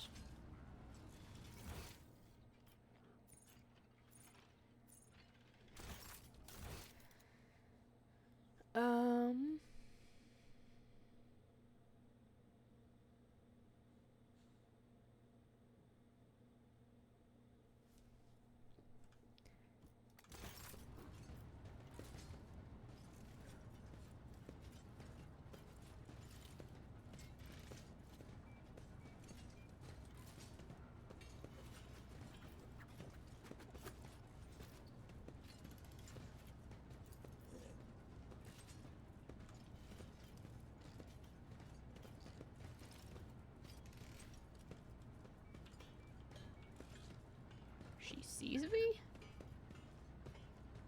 What about now? Okay. Yeah, it wasn't clear if I had to do it. Another step, another thread. Then, or now, or when. Let's see.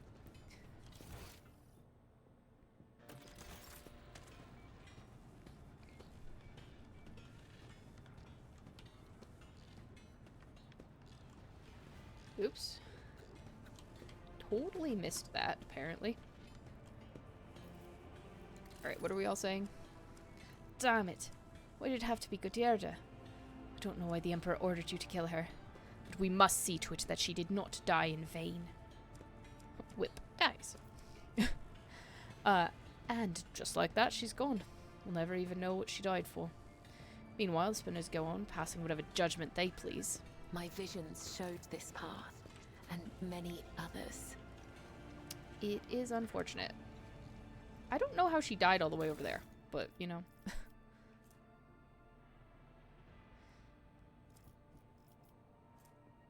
Well, you don't have a special name.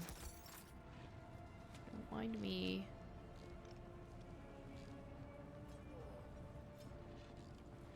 Alright, we're spreading rumors. Excellent.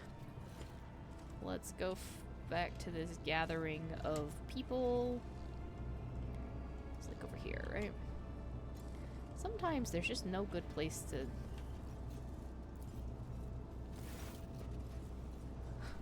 Yes, his mouth is like a sieve, but that is why we chose him to do this. The lay people are huddled together. Okay, hammer and anvil. Got it. Your plan appears to have worked, Spinner. The air itself is charged with something, and it is not the conductive charge. The serfs, they are stirring. Listen to the rapid beating of hearts. The lay people are frightened, angry. They feel the impunity that sprouted like a weed upon Whip's demise. They feel the threat crushing them from the upper decks, both imminent and inevitable. Hammer and anvil, what are you talking about? I can hear their whispers, insidious and deafening. No longer do they laugh with the others. No longer do they pretend. The enforcer's dead, and punishers from the upper decks will soon follow Nemesight's trail. This is our chance. We need to act. This is it. I can sense that the prey is close. They have little fear of giving themselves away anymore. They need a spark to ignite the flames, something that will convince Nemesight's followers that they are strong, and that the Domin's servants are diminished. Wait for the right moment, then light the spark. They tell us this is how it's meant to be, just because they were born on the upper decks and we down below in the darkness. Is it really the God Emperor's will that they grow fat on the fruits of our labors, revel in the luxury while we die without water or medicine? Hammer's voice rumbles, and the lay people listen, their hands clench into fists. I mean, some of my upper decks staff are fat, but most of them should be in good shape, as I require tip-top on my ship here. As you never know when we're going to be fighting beasts of chaos at any given moment. And if you're not fit, you might not make it.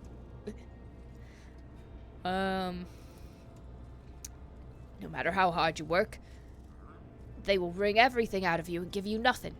Who allowed this to happen? The rogue traitor, her name be damned. A Grox on the throne. A tyrant throwing our bones into the furnace of her protectorate. You're acting like this was something that I instituted? No, I inherited the ship in this state, and I've been trying to fix it.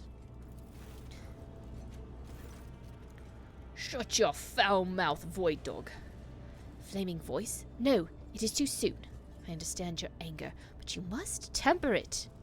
What did you say about the Lord Captain? The one who gives you work, food, and shelter? You insolent deadbeats. I can see why you've gathered here, and I will not let you start another rebellion. Why are you reaching for your Voxcaster? If you do not disperse, I will give the order to vent the plasma chambers. You have 5 seconds. 4. The tyrant's lackey. If you do this, you'll die with us, you madman. To protect the Lord Captain and the crew. I see you've never met an Infernus before. Their faces are twisted in fear. Will they retreat? Will they flee? Will the hunt be thwarted? No!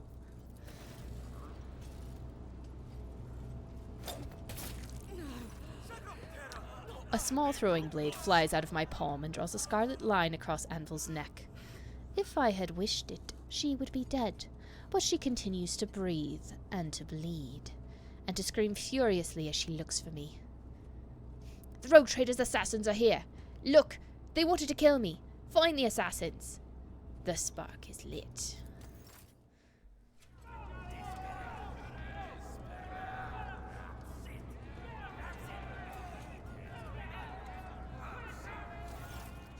The lay people press in from all sides, pushing and shoving. Their faces are ablaze with terror and rage, and a violent energy boils through the mass of bodies. This power will be difficult to contain. Frightened people are dangerous people. The hunt was meant to go differently, but such is the Undying One's will. One voice rises above the others, the voice of a burly, bearded technomat, low as the roar of a furnace. Furnace smells of sweat and sacred unguents. He is not afraid. He merely pretends to be. Beneath the shudder of terror, I hear excitement. Do we deserve to be executed, my brothers and sisters? Have we not labored with the sweat of our brow? Have we not perished from the outbursts of raging machine spirits? Why do they call us rebels? Why are we being punished? Furnace's words make the crowd seethe even more.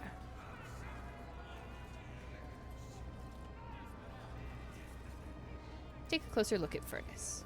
Strong, heavy, enormous hands whose blows should be feared. A great belly that has become a symbol of his success. He does not starve, so those who follow him will not starve either. A powerful leader, recognized by the whole pack. The flame burns high, for there is strong fuel at its heart. These people have amassed many grievances. The enforcers are cruel to them, for they believe that fear eradicates treason. The officers despise them, for their clothes and hands are filthy.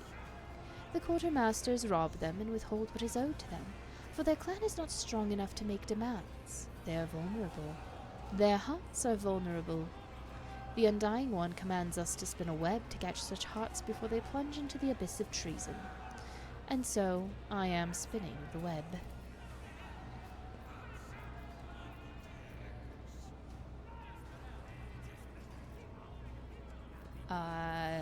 Think about the Domin? I turn my thoughts to her, for it is her people that are standing before me. What would she do, the one whose thread I anoint with my blood?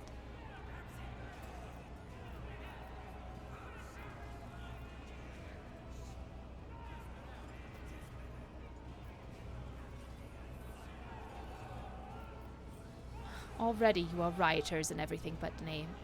And then you ask why you have been shown no trust. My words frighten them, wound them, because they are just, and that makes their anger swell all the more. Why are you surprised? Have the officers ever treated us otherwise? A new voice, sandpaper rough, tears through the rumbling of the crowd.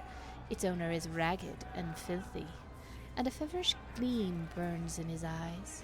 His words inflame the people's minds like rot feasting upon a wound. Rot cries out mockingly. That's because you're afraid of them, but they're not afraid of you. They have the almighty baton. All you have is the source of the power that feeds the whole ship. Why shouldn't they take you for granted? Serves you right, you cowards. His ugly shriek spills the venom upon the sweating faces as they slowly draw closer and closer.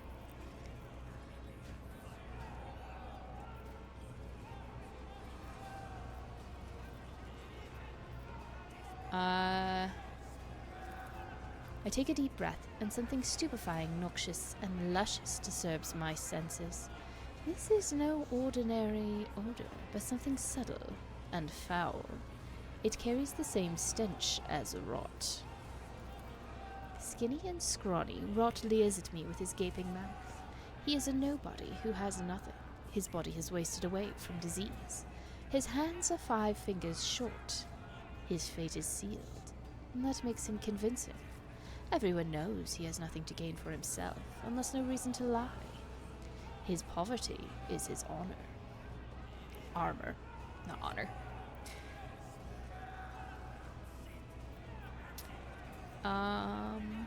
Okay. I address the one who commands these people and who possesses the authority to execute and pardon. Might I hear her thoughts?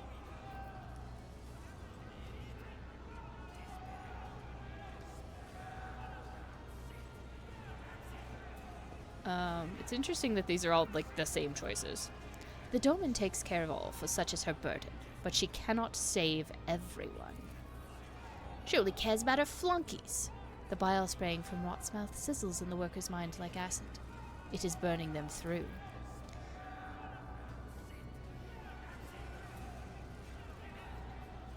We will not commit rebellion, but we will not allow ourselves to be slaughtered by villains either. The law and the Emperor are on our side. A young woman steps forth, slender and supple like a rapier. If they want to crush us with the fear of death, then let them kill us. It'll only prove our righteousness. The ringing call is a command, pressing itself into their hearts. The foul sense of sacrilege almost knocks me off my feet. She is fragile, but there is a strength in her, an authority, taken for granted and understood by everyone. She is clearly ready to command, with legions willing to die for such maidens, beautiful and resolute as they are. She carries no banner in her hand, for she herself is the banner. Try my warp lore. That tantalizing, elusive scent of rage, it is more than a stench, it is a tool. The weapon of the despicable trio, which they use to influence the minds of the laity, invisibly intoxicating their minds. The crowd reeks of flowering treason. I delve down to its root and realize what it is that rejects his will so. His sacred privilege is being attacked. He alone chooses who may journey to him, but these 3 instigators, they are determined to make this decision for themselves, dragging the souls of all around into the fires of violence with them. They are impudent upstarts who have put themselves above him, and above me, the second spinner of the blood-spun web, his chosen servant. The realization of such audacity burns my very soul.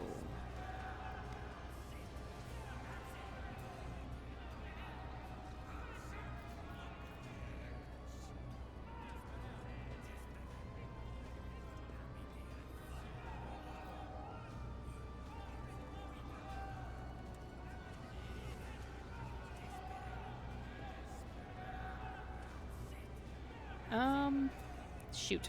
What do I do now?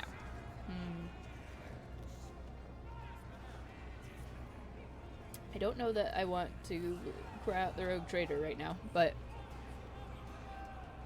unless that somehow teleports my Rogue Trader in here.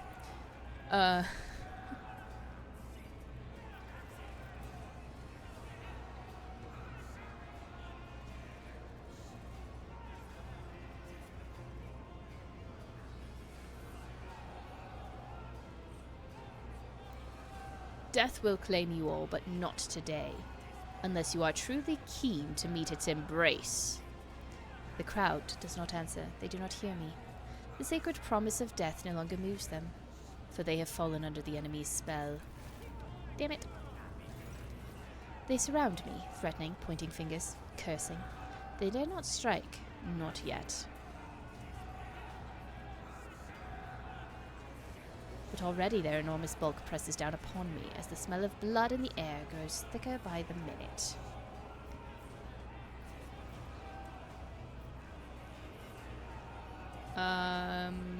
Should I just standing firm? The crowd presses forward harder and harder. My breath is growing short, my bones are crunching. Someone is screaming in my face. I endure the stench.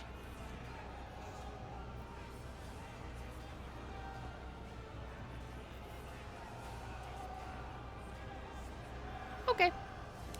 Lose myself in the dance of blood. I can bear it no longer.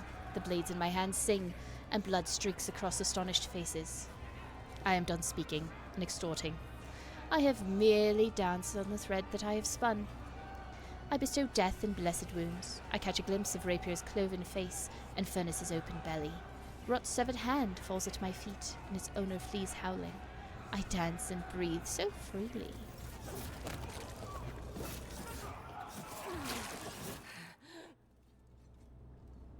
It did not go the way I had planned. The smell of blood lingers in the air like the stench of impending defeat.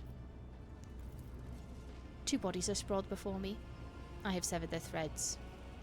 The third blasphemer has managed to escape, but his disembodied hand also lies on the floor. Useless meat. Cool. Can we see what the corpses reveal?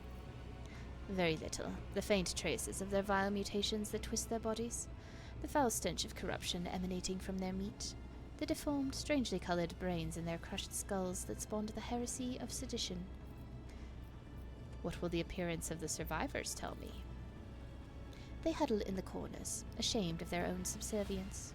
They try to convince themselves that the blood they so foolishly spilt would absolve them.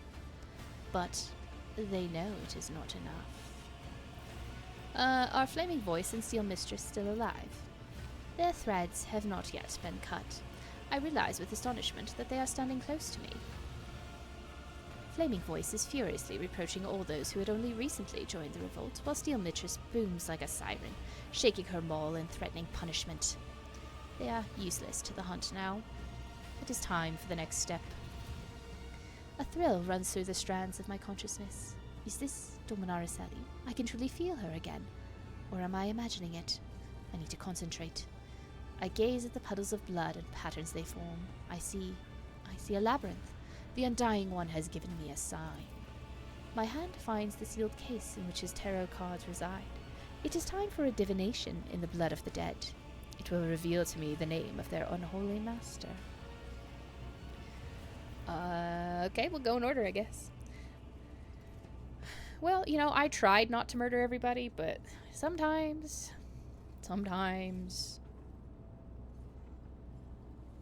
you don't really have choices. The tech priest in the background didn't get involved. The Hound. I gaze at the card and its depiction of the Astra Militarum armored vehicle that bears that formidable name. The pursuit of truth, sacrifice, and victory. This is me, and I am on the right track.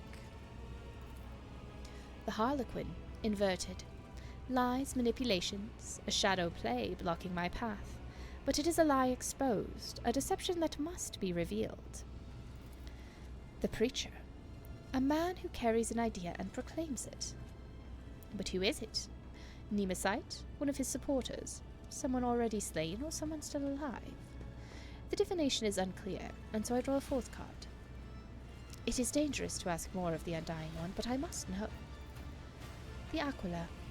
His holy image watches me from within the card, and my heart grows frigid with the knowledge of what it represents. The Undying One has manifested his omen in the traitor's blood.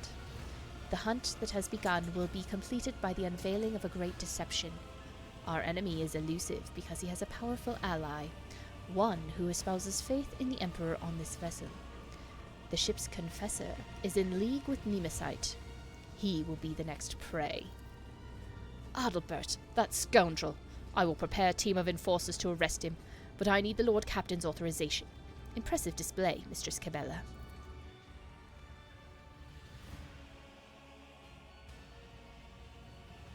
Huh. Interesting. Interesting indeed.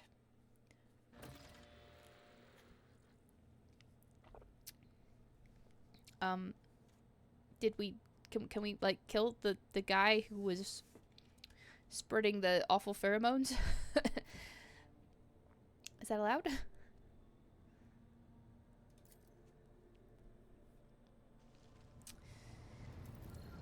Okay. How's everyone doing?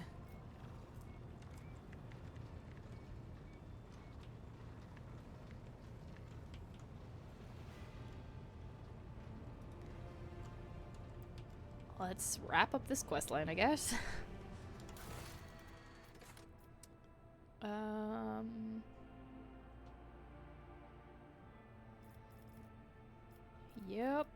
Yep. Vessel stands ready. Does it?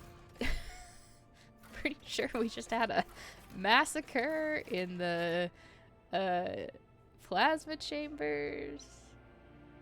You know.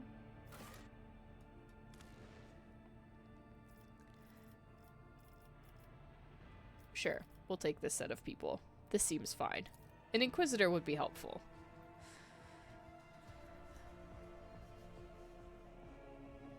Huh. Interesting.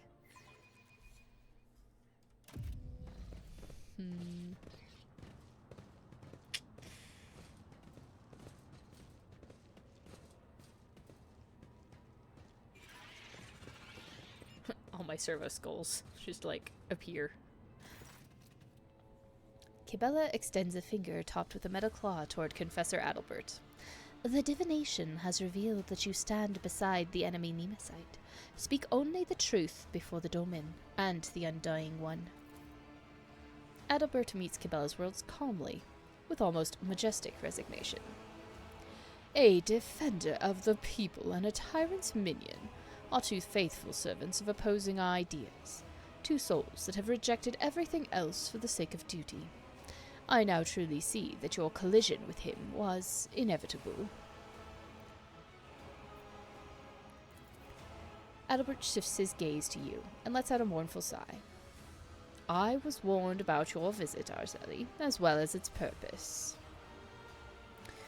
Who alerted you to my visit? My son, the protector of those whose blood you feed upon, whose hard work has paid for your content life on the upper decks of this ship. No. What part of it? Not exactly content up there. Dying on a regular basis. You think it's any better up there? I demand an explanation, Confessor. This instant. Your pet tormentor who extols death is right. I know Nemesis, and I assist him. Just like him, I am your enemy, Araceli. Adalbert raises his voice, and in the soft tenor you hear notes of accusation, as deep as rolling thunder. And I am also the enemy of your cruel regime, where life is dirt under the Enforcer's heels, where a man has nothing to eat, writhes in fear, and knows no hope. Are you on the same ship that I'm on? You know, the one where, like, I handed out food, medicine, education, all of that? No? Not on the same ship? Okay. Cool. Sarabak clenches her fists until her knuckles crunch. You treasonous impostor! To think I had listened to your sermons and was anointed by your hand. You will choke on your words along with the teeth that I am about to knock out. Adalbert dignifies her with neither a word nor a glance. It's going okay, Cherubeth. So far, you know, come to find out that one of the people involved in the instance with my traders is that, basically my priest. And I don't know. As far as I can tell, they don't live on the same ship as the one I've been fixing up, but yeah, I'll just have to maybe have the first actual battle of this entire game session.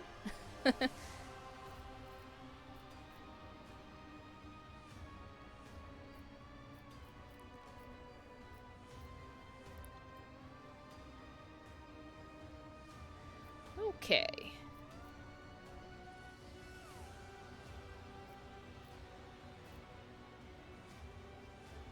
And you were so good at moaning about the servants he killed.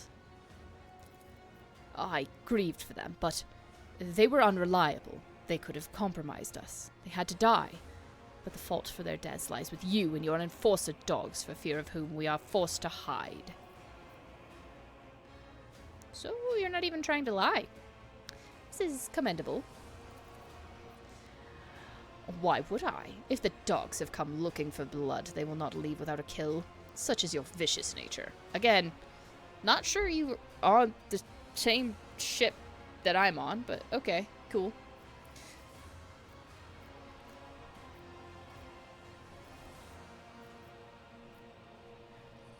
Honestly, I too desire a better life for my subjects. The path to that need not be violent. I mean, really, hasn't been until you guys got involved. And let us make peace and change life on the ship together. Tortured doubt lingers on the confessor's face for a moment before being superseded by his former conviction. Even if your intentions are pure, you are too tainted, poisoned. No, the matter is clear. You or us. Peace and coexistence are impossible. I tried. Do you serve Nemesis or do you command him? I follow him as he once followed me. Nemesis is my son, if not by blood, then in spirit. I took him in as a willful child, and I fostered the best in him. A passion for justice, the indomitable flame of a fighter, an unyielding determination. I have been preparing him for years. You have raised a living instrument that serves a purpose without question. Cabela speaks cautiously, as if not entirely sure of her judgment. Such is his purpose, to be the hope, to break the shackles, to end the centuries of torment that have passed aboard this ship, a great sacrifice for a great cause. He falls silent, looking at Cabela expectantly. You should be familiar with his ways, except that instead of a sower of freedom, you were raised to be an executioner's sword. What else were you lying about? Anything? The priest is... he is a priest in the same sense that, you know, you've got like your Christian priests now. The only difference is they worship the Emperor, which is in a very weird twist of fate. The Emperor, when he originally took over as the Emperor, abolished all religion because he thought it made humans weak and didn't approve of it. And when there was something called the Horus Heresy that happened, and one of the, call them his sons that he created, kind of created this whole religion around his father, and after this whole heresy happened and everything, you know, half the sons went bad, half of them stayed loyal. Chaos was involved, lots of whole saga. But out of that, humanity was kind of left picking up the pieces, and essentially they picked up this religion to follow. I mean, it's like probably an oversimplification of it, but in spite of the Emperor's wishes to the contrary, he is worshipped as a god now. And the priests are as priests are in religions today. So, he's just... He, in particular, is the Confessor, which is, you know, everyone on the ship tells him about their sins, basically. So slightly more awkward. But he's supposed to be in charge of, like, maintaining faith aboard my ship. Not that I've been playing a particularly faithful character, but, yeah, he's just like, essentially like the bishop of my ship. One last confession. Why not? He frowns and pulls back his collar, as if he were short of breath. I am not Adalbert. That was the name of an initiate from a clan of confessors who passed away from disease many years ago. I was born in squalor on the lower decks, and at the behest of the He falters, as if he wanted to add something else. And it was by the Emperor's command that I took Adalbert's place through deception, pretending to be him. The dead man had inherited much influence and many thrones from his clan, which hastened my successful rise through the ranks. But it was not for wealth and power that I did this. I accepted the burden of hard work to empower the common people and pave the way for liberation from oppression and injustice. And my part is almost done. I did wonder why you didn't actually have a picture. So, somebody else put him on this path, it sounds like, but he didn't want to own up to it. I sense no lie in his voice or bearing, Dominaris Ali. He feels and welcomes death with open arms. The moment favors us. We must learn more. He who betrayed his oaths will not deliver Nebasite to us, but from his words we may divine knowledge of our enemy. Yeah, that is true, 40k, yeah, that about 40k. There are no good guys in Warhammer, strictly speaking. I think either in Age of Sigmar or 40k. But there are no good guys, and it's just that the bad guys are so much worse than the really bad guys are worse than the bad guys. There's a lot of the red stuff, yep. And this character that we've been playing is a member of a blood cult that is dedicated to the Emperor. Yeah. You know, it is called the Grimdark Future. How did your deception go unnoticed? I want that M name that you were about to spit out, that I feel like I should know what it's gonna be. You were not there for those years of pestilence. Confessors attended every deck and died in multitudes. Excuse me.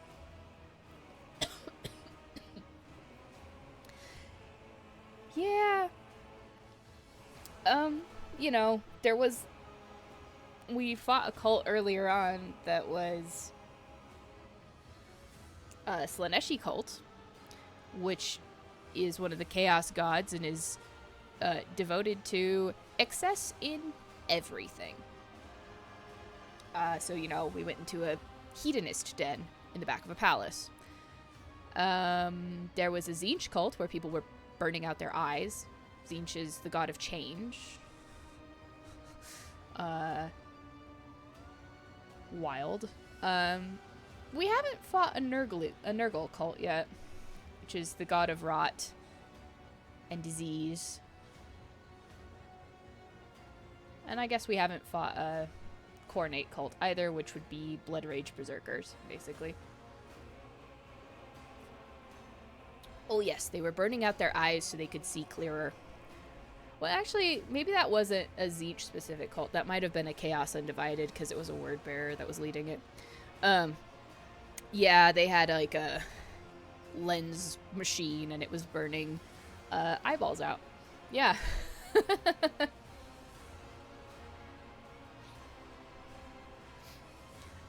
You know, it didn't work out great because a different faction showed up and stole the sun and everyone died anyway. So, you know, hard to say.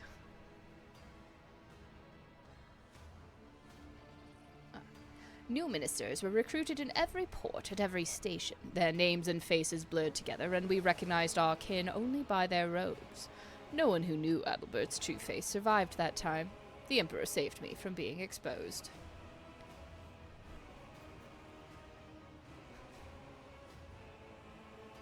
Yes, there are a lot of ways to die horribly in the 40k universe, or live horribly as well.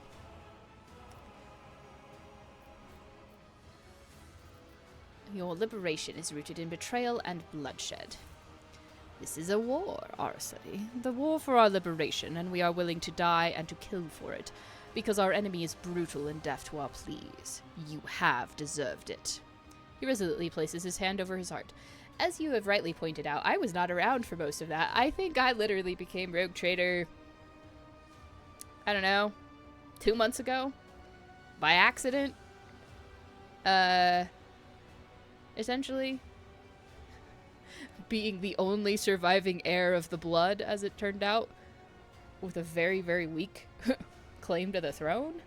And since then, I've been trying to put everything to rights, but, it feels like this has been going on for much longer. That is fair. Death would be liberty. Yeah, the servitors are a whole other class of suffering. That's for sure.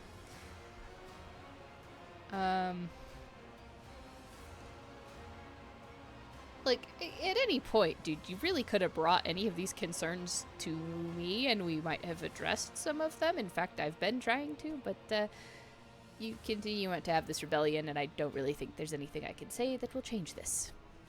Sauerbach reacts to his gesture with due suspicion, sharply gripping her weapon, prepared to eliminate any threat to you. So, Nemesis is just a man?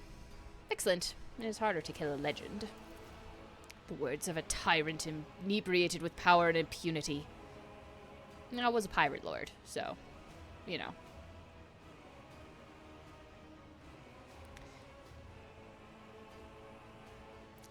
Nemesis is an idea, and you have the arrogance to believe you can kill an idea made flesh.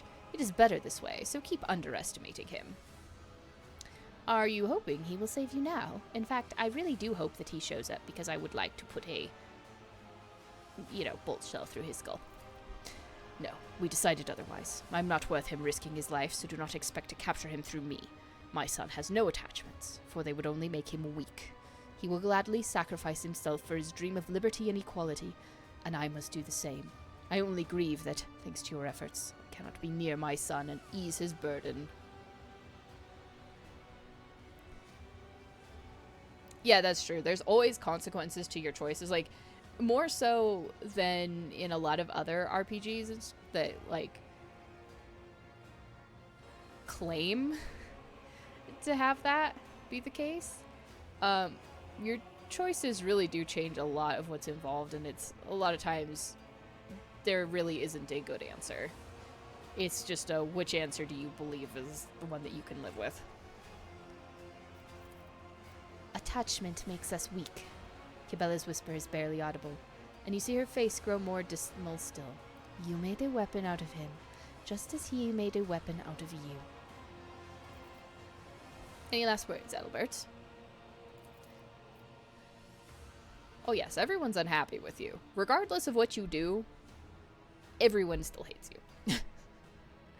The shackles will fall. There will be nothing left of your tyranny, nor of you. Adalbert speaks without hatred. His even voice is that of a martyr on his way to glory.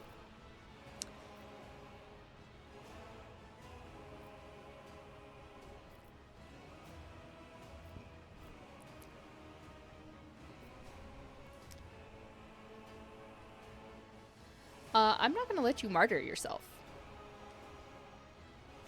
Thank you. Despite your crimes, I will keep you alive. Sauerbach, arrest the traitor. You seem to have mistaken my humility in the face of death for submission. It is not for you to decide my fate. I will make the choice myself. I will surrender my life in the fight for our future. I will die, but I will take you with me. He clicks his fingers, and the initiates who have been standing humbly around turn in your direction, for their white robes opening to reveal a variety of weapons. For Nemesis, brothers and sisters, for freedom! Lord Captain, this is an ambush. They have been waiting for us.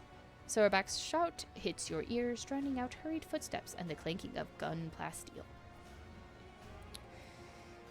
You know, weirdly enough, I kind of figured that.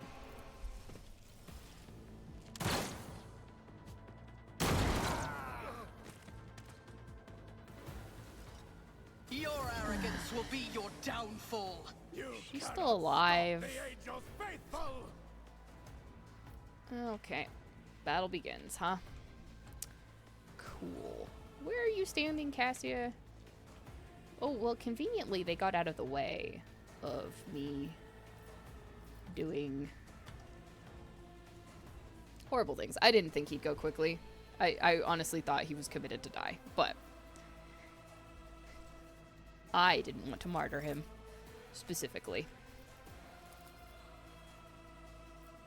Can I get both of them? I can get both of them without hitting anyone important.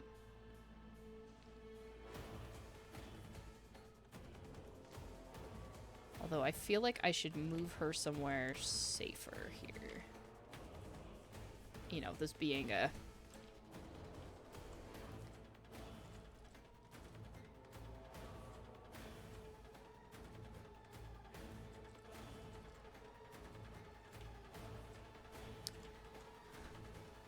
difficult thing, given that we are in the middle. Do you know, I can tuck her up there. That does seem better.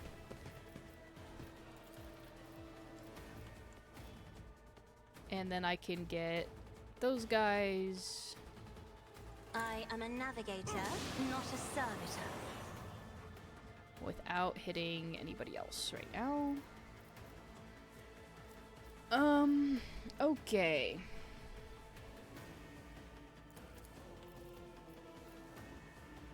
I'm not accustomed to being ordered Set around. up my zones real quick.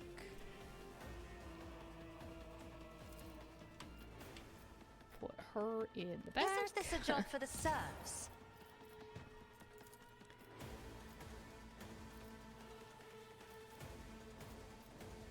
I don't really know where's going to be a good place to hide out. Yeah, over here for now, I guess.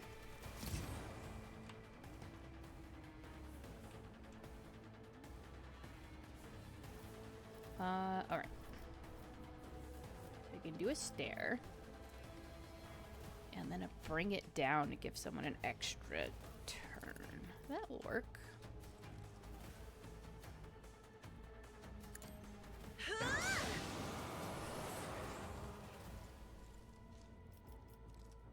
Okay.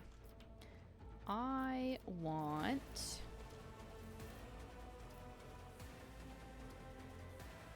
Me? you If you insist, Lord Captain.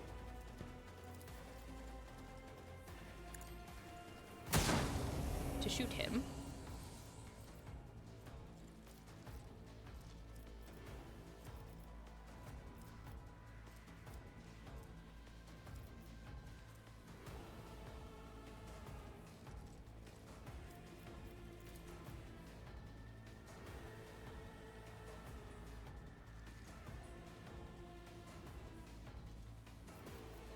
See.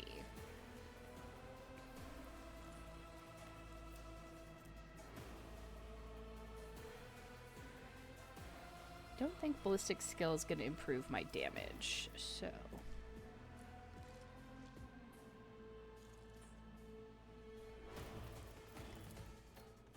This tedium has been. I hear you moving. No more. Excellent. Thank you.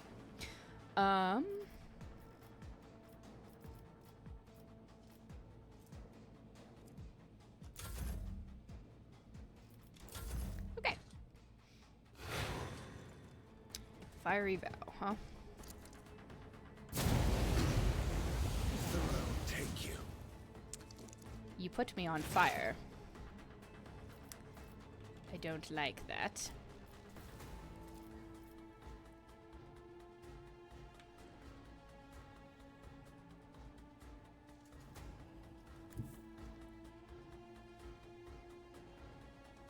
I move as if unseen. who can we Death Whisper?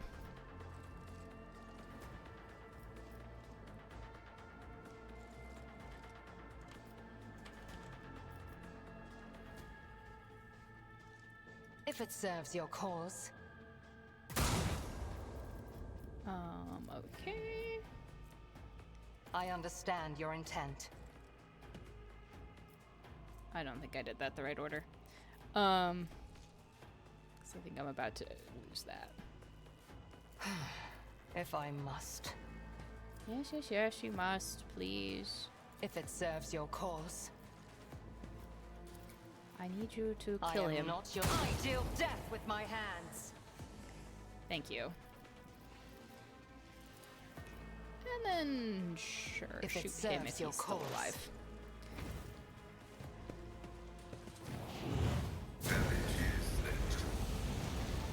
Did The angel will reward us. Damage to Volk. Only the faithful will ascend!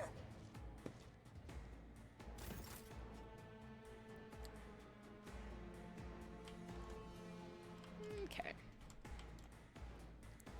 Why don't we go?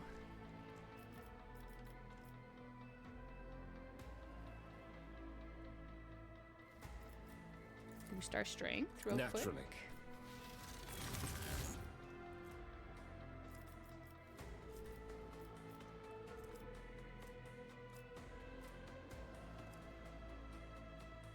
$146. You must be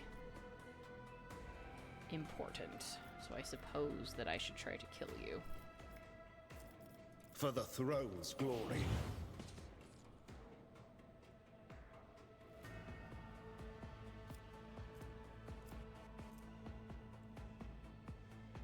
Let's see to it. But of course,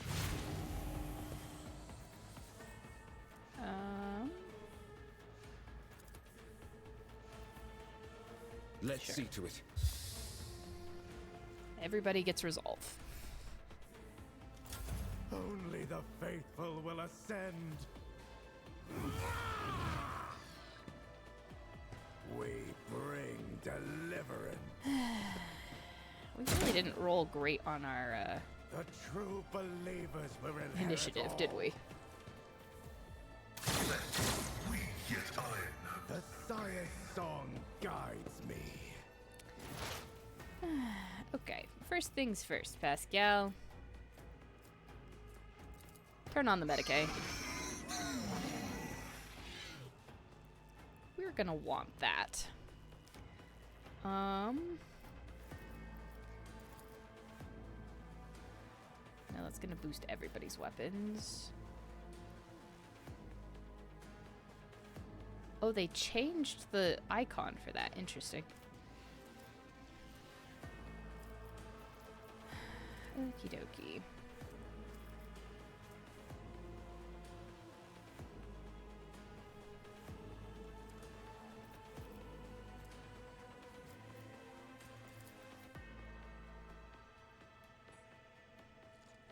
The Omnissiah knows all, comprehends all. I curse you, and now... Oh, was that an attack? Fuck.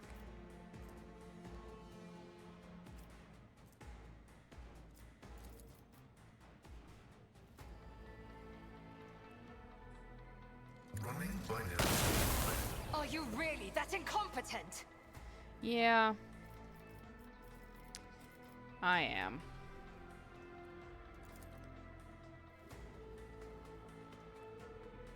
Tech Familiar activated. Pascal, I really wanted you to hit that, but...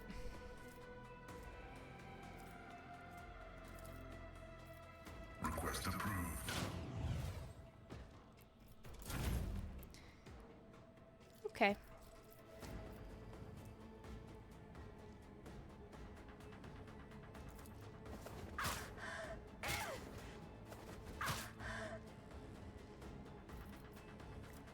Why don't you have your other sword, Cabela?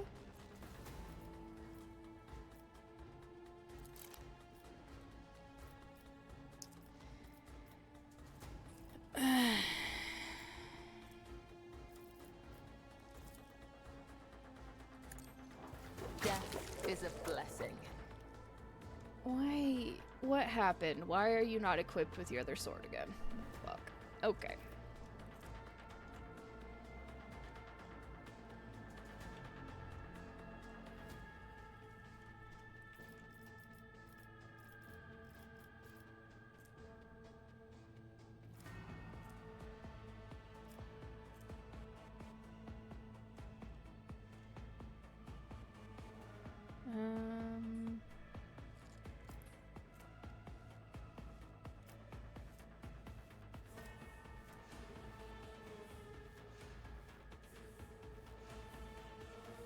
Trust me. Sure.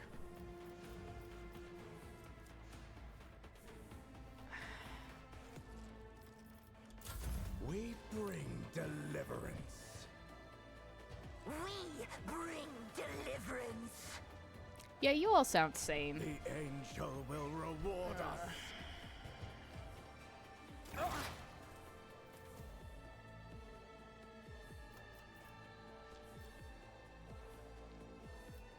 Okay. I'll make it happen. I'll see to it personally. Don't mind me, just declaring those. Perfect Who, if not shots. me?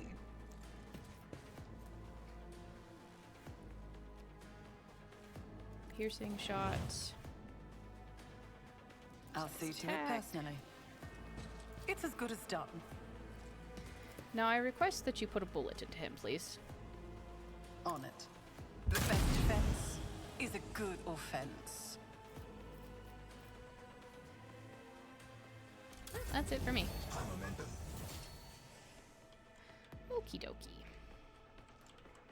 I'm gonna guess that you can do very little without hurting other people, but we'll see.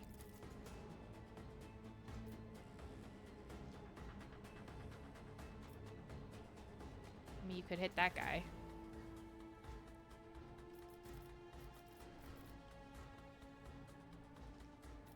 You'd have to move out.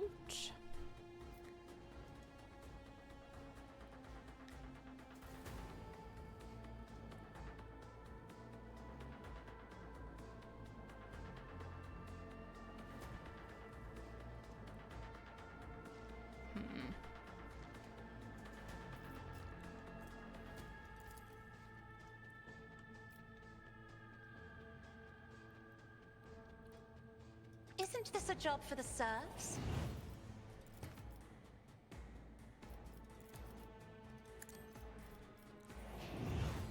Probably?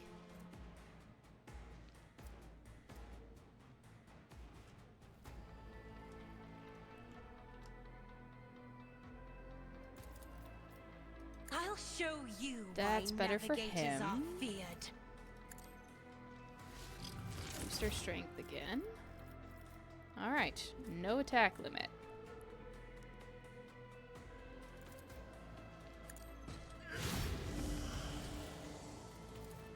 I won't object. You should murder him.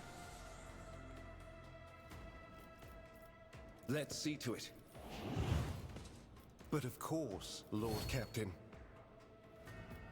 Make yourself a defense. Okay. That's that problem dealt.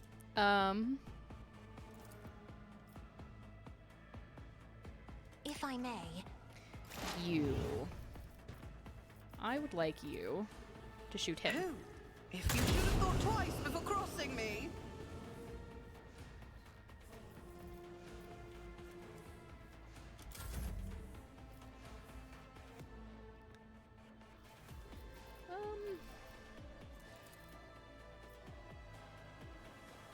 Why not? isn't this a job for the serfs?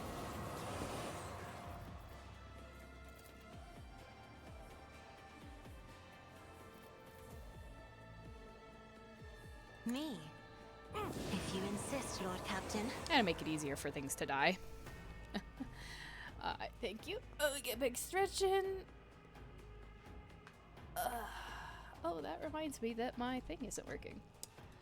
Of course not, because it insists on turning itself off all the time. Of course. My bot is supposed to be on. Okay. There is actually a lurk command, and it does work, I promise. Alright. And a hydrate.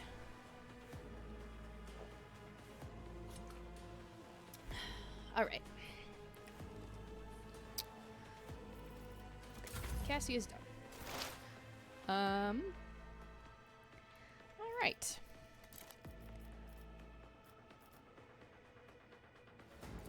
What if we...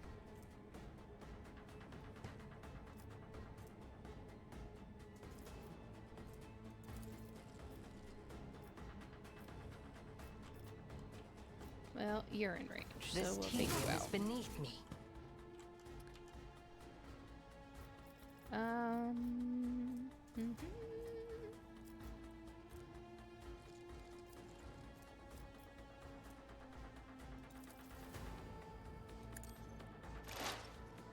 Generate me an opening.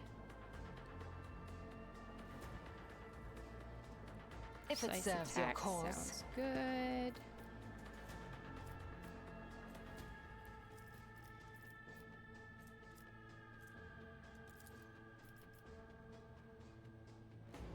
I understand. Fortune favors the swift. Just kill him.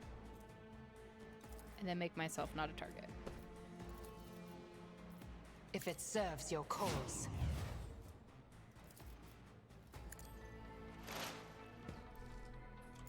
I did that in a terrible order. Faithful will assist. Every setback.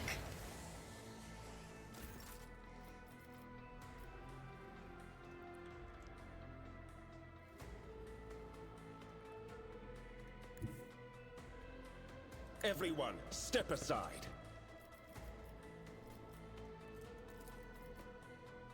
Let's see to it. The Inquisition sends their regards. Naturally. Let's see to it. Your reckoning is due. But of course, Lord Captain.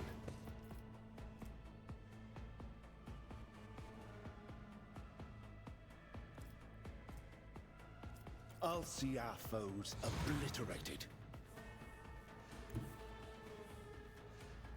I need a foothold. I won't object to it. Let's see to it.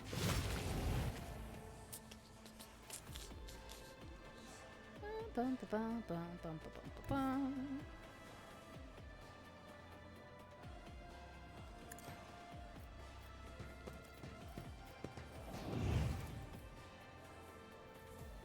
Nope, still only one. Naturally. This'll be fine. Be gone. No one wants your hammer. And you could die. Protect the pure, my brethren. Okay. We bring deliverance. The true believers will inherit all. I was gonna say, he's got his, like, kill back. Which was delightful. Anyway, thank you for coming to me. I do appreciate that.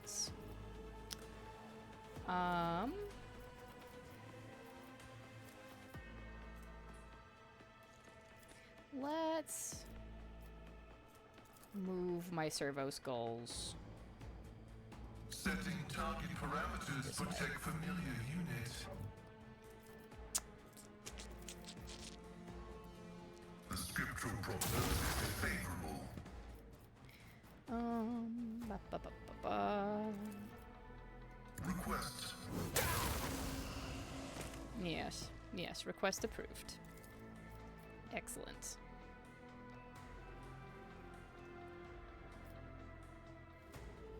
Running that works. binary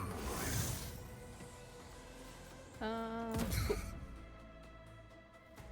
Of all the people that should not be burning, As honor ordains.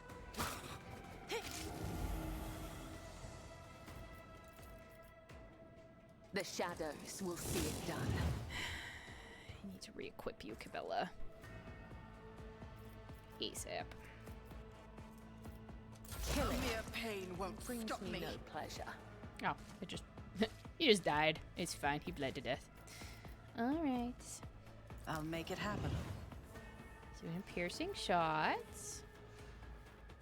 It's as good as done. Everyone can raid. That sounds fun. I'll make it Precise happen. attack. Who if not me? And I get one shot. I'll see to it personally. Enemy down.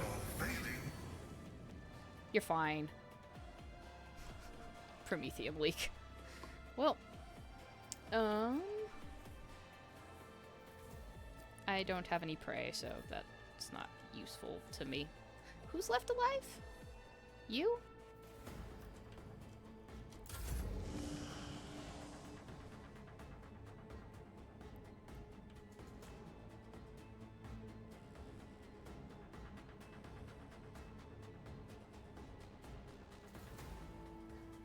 Well, here's a question. Can you just give her a turn right now? Let's start with that.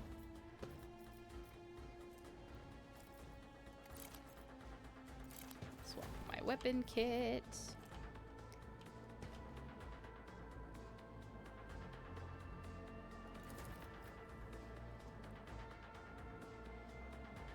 My heart sinks with the thrill of battle. I was gonna say, she can't miss that one. It's okay, we're a little on fire.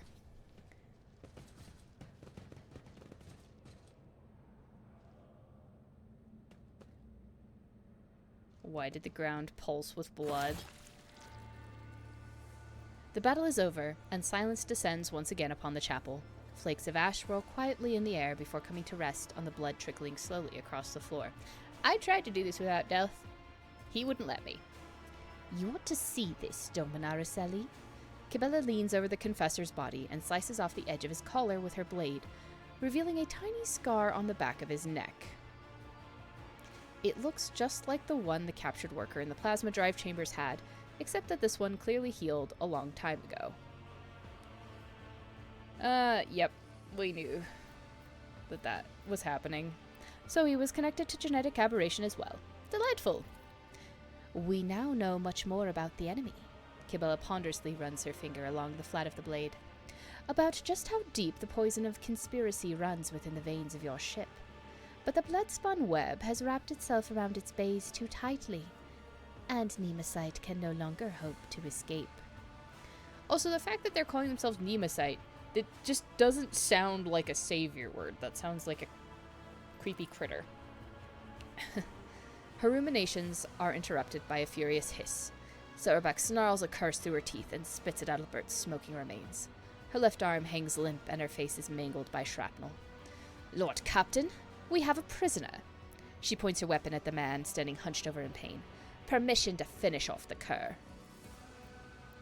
Don't. With the tyrant. The broad-shouldered initiate who called himself Zeke clutches a deep wound, glaring at you with hatred. I have questions for you, traitor. I doubt you'll like the answers. Were you serving Nemesite for a cause or simply for money? Zeke flashes you a bloody grin. He promised us freedom. Where is Nemesite's hideout? Even the confessor didn't know where it is. He was afraid of spies. Or of giving his son's secrets away under torture. You see, you can't get to our champion. You underestimate me. Anyway, are there any other senior officers helping you? Officers. Ha! There's no one else among them who is pure. They only care about power and gorging themselves on the scraps you throw them. Or else they would have long since turned against you. Zeke can barely finish the sentence before he is beset by a torrent of gurgling coughs. Indeed. How many more of you mutineers are hiding on my ship? I want to know your names. I want to know where you meet. Everything. The confessor said every compartment has people who fight for our cause. They promised to take me into the circle of our most devoted believers. Then I would know. But even then, I would tell you nothing. Not even under torture. Alright. I've learned all I need. The initiate only looks at you sullenly. They were waiting for us. It was a trap. Yes, Lord Captain. Adalbert had been warned, yet he chose not to flee. Instead, he stayed behind to set a trap for us. Did he really believe this madness would succeed and he would somehow survive? He did not want to survive. His only hope was to kill. Nemesis managed to turn his adopted father into a blade pointed squarely at the Domin's throat, just as Adalbert himself had once turned Nemesis into a weapon.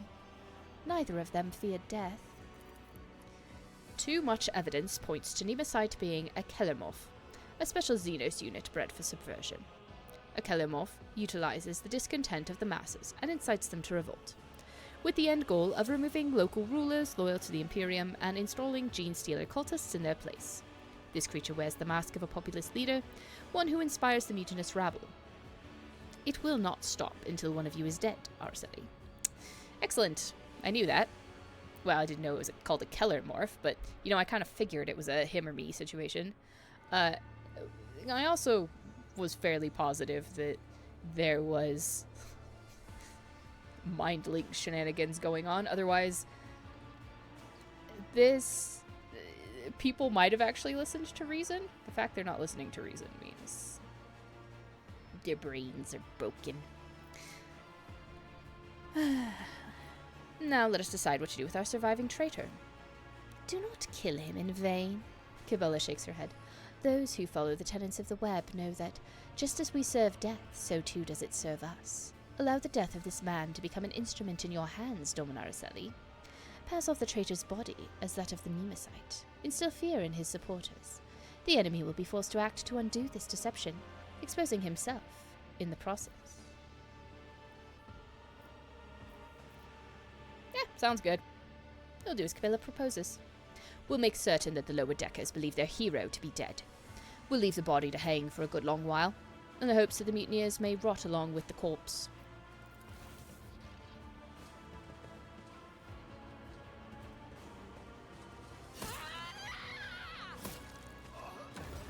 She did not take being grenaded well. Not that most people would. That is one traitor dealt with, Lord Captain. But how many more have been poisoned by the false confessor's heresy? A new spiritual shepherd must be appointed quickly to banish any mutinous thoughts sown by the traitor from the minds of the crew, and to strengthen their faith and obedience. Without the ship's confessor, the rabble will begin to whisper that the Emperor has forsaken us, and such doubts will only play into the rebels' hands.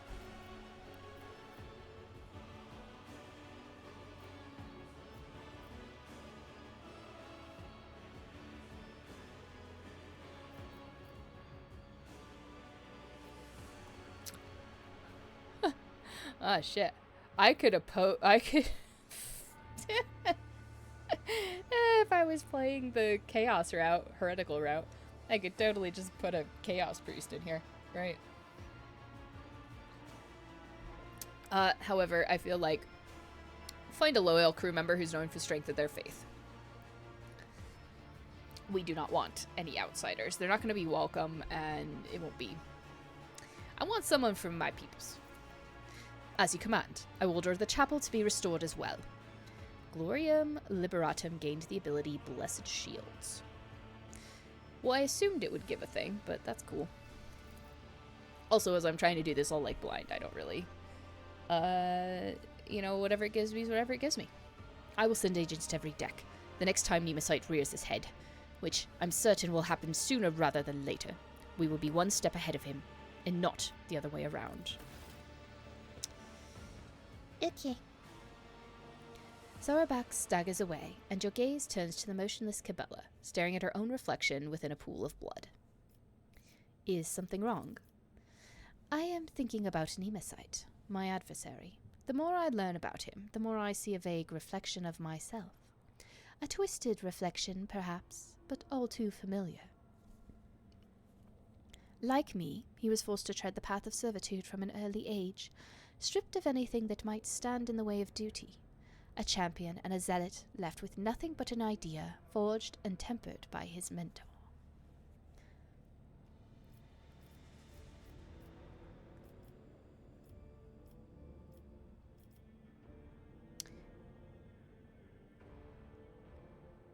You are indeed alike, And it is up to you to prove that before...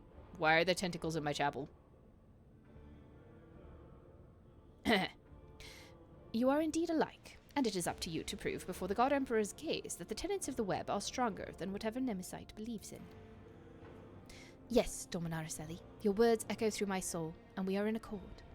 Nemesis will fall, for his ways are dark and have led him astray. Kabila trails a metal claw across her lips, sealing her promise with blood. Yeah, I find it not wise to provoke my bodyguard. What is it?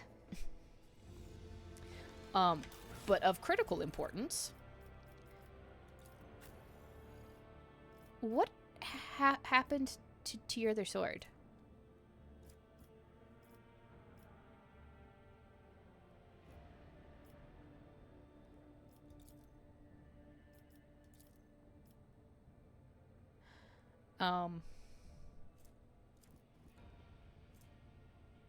Oh. I had a...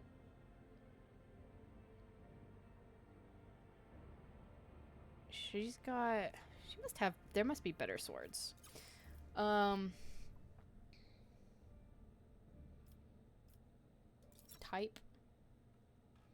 Sure. Let's put all the, like, one-handed swords together.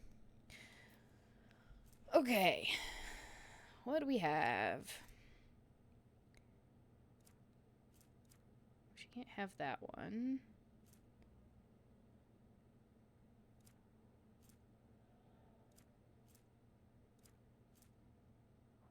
What happened to, like, her super special... Yeah. She had, like, a spinner's blade. 8 to 10. Veil Render, 8 to 12.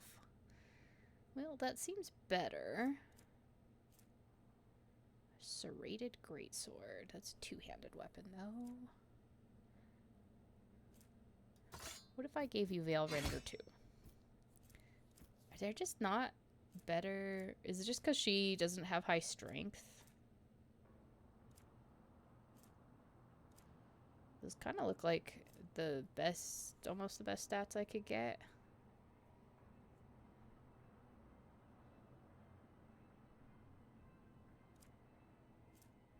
Weird. I feel like it, I don't remember equipping her like that.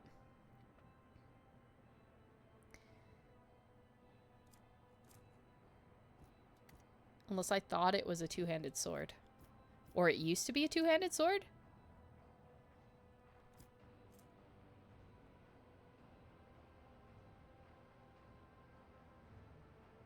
That's like a, that's actually a Psyker sword. Let's put it in your main hand, first of all.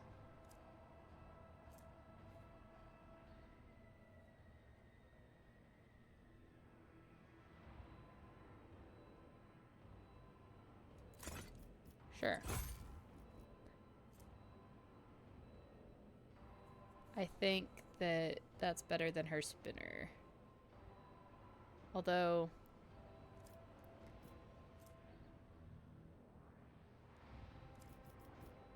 the spinners give her crit hit chance.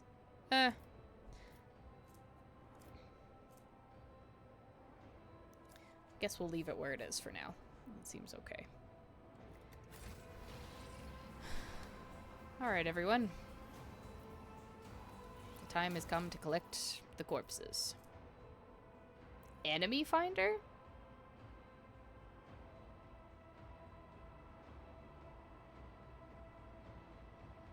In heretic trophies, huh? Heavy leather armor.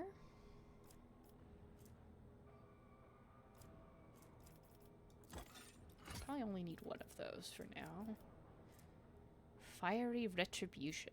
Well, that sounds fun. Thunderhammer. I don't care about the step revolver. Cool.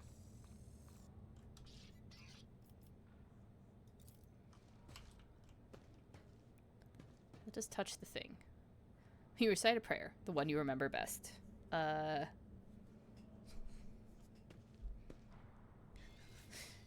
Probably short and sweet and let me kill my enemies and let them not kill me. The reliquary's been ransacked and the sacred ashes have been stolen. Okay, that's just the statue. Oh, more bodies over here. Heavy rock saw. That's a new one. I don't need another thunder hammer. Excuse me. I would appreciate if people would stop bleeding all over my holy chapel, though. It's a great way to turn it into a host of corn. I did hear a hound tiptoeing into my area. This is why I can't ever get anything done, though. I spend so much time doing a bunch of stuff on my ship that I don't ever actually get anywhere. Although, in terms of speed of battle, that was actually a really quick fight. Some of them are long. Okay. Save my game. Alright. Now, how quickly will Nemesite make his move? And when I see him, how much of him is it gonna just, like, scream that this is a... This is a Nid. Well. Let's nip over here real quick. Oh no, we haven't actually visited the place we're at. What am I doing?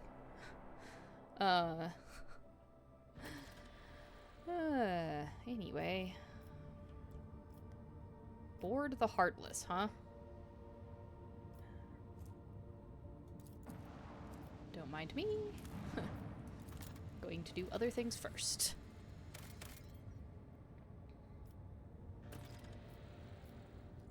Oh, is that the first gas giant I've scanned? That seems unlikely. The augurs have detected wreckage in the void ship's vicinity, but the exact nature of this wreckage remains unclear. Pick up pieces of the wreckage? Some of the wreckage is made of plasteel. The rest is some unknown material. Studying the fragments further is nigh impossible due to severe corrosive damage. The non-metallic fragments also bear burn marks. Is it Wraithbone? Where's the source of the wreckage? Augur crews report that it has registered no evidence of a disaster that could have produced such debris. Recently. Concerning.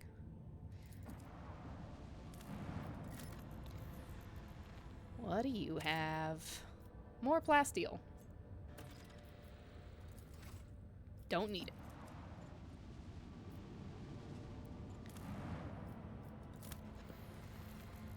You look like you might have something.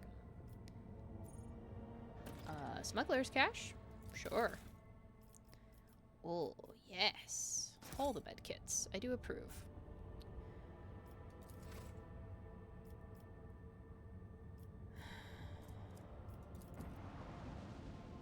I don't really want to board the ship right now.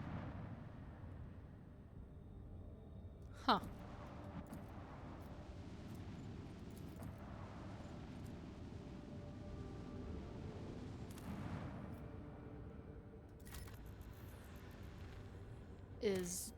It's just too close to when I would like to end stream.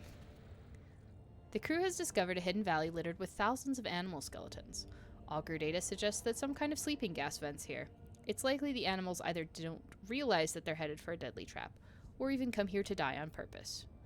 Study the gas. After a series of experiments, the ship's weaponsmiths managed to perfect a few new different types of ammunition. Well, that's lovely. What did I get? Gas cloud grenades. Cool.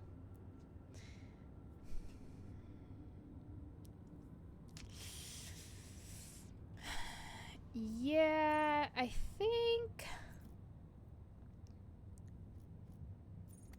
How is my ship doing before I get in battle with the... I could upgrade my RAM.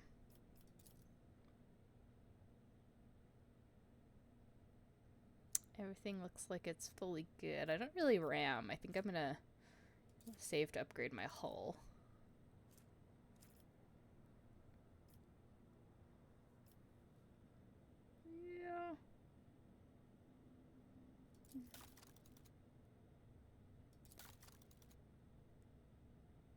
Everyone's in good places.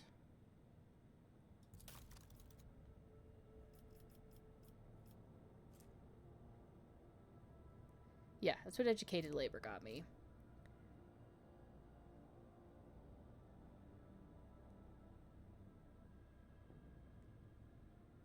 Confessor Zerman. Huh? Well, that's cool. Defend the vessel stronger. Do it. That all sounds great. Okay, I'm gonna return to my bridge. Now we'll see to people's stuff for a moment. And then I'm gonna wrap up, and then next time we come back, we will take on the pirates. So I have plenty of time to deal with that quest chain, because if it's anything like the one I just did today, it will just keep going and going. Anyway, why is my... Oh. Yeah, that's fine. Okay, let's get everyone leveled up.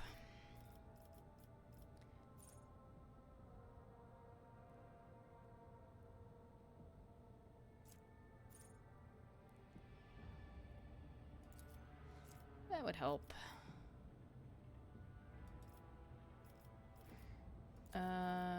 Give him his athletics.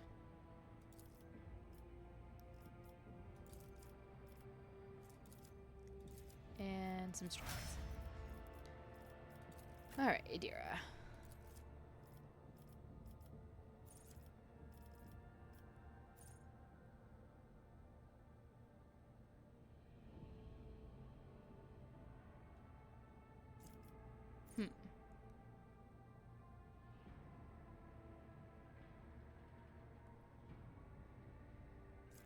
That sounds concerning.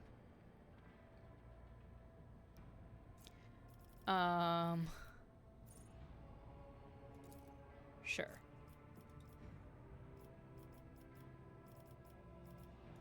Let's boost her perception. And boost her warp lore. Alright. Sister.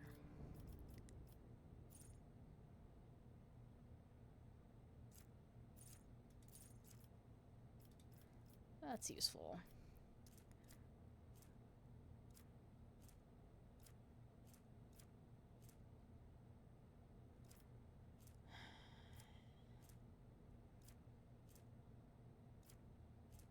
Wow.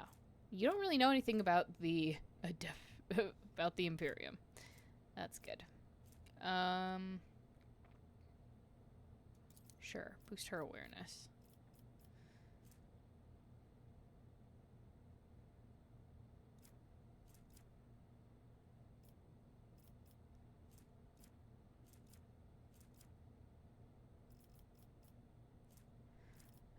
Agility, sure. Okay. So everyone's leveled up.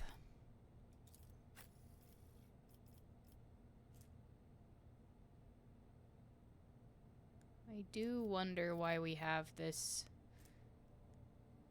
Iron Sanctum thing that's permanent. Just kind of like based on who it's on, it's definitely related to having augmetics. So, must be something to do with the new stuff. Yeah, so we have to take on the fleet, and then we have to board the Heartless and do that. So, that is definitely a quest chain that we'll do next time. Still waiting on that one. There's no Eldari here.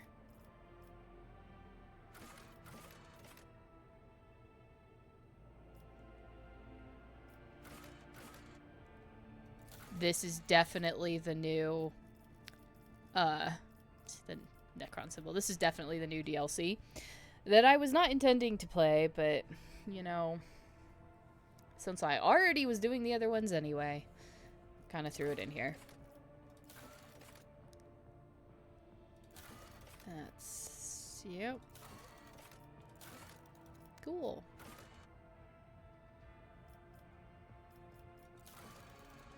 Yeah, it's the second cache on a frozen world. So that'll be interesting. So I don't have...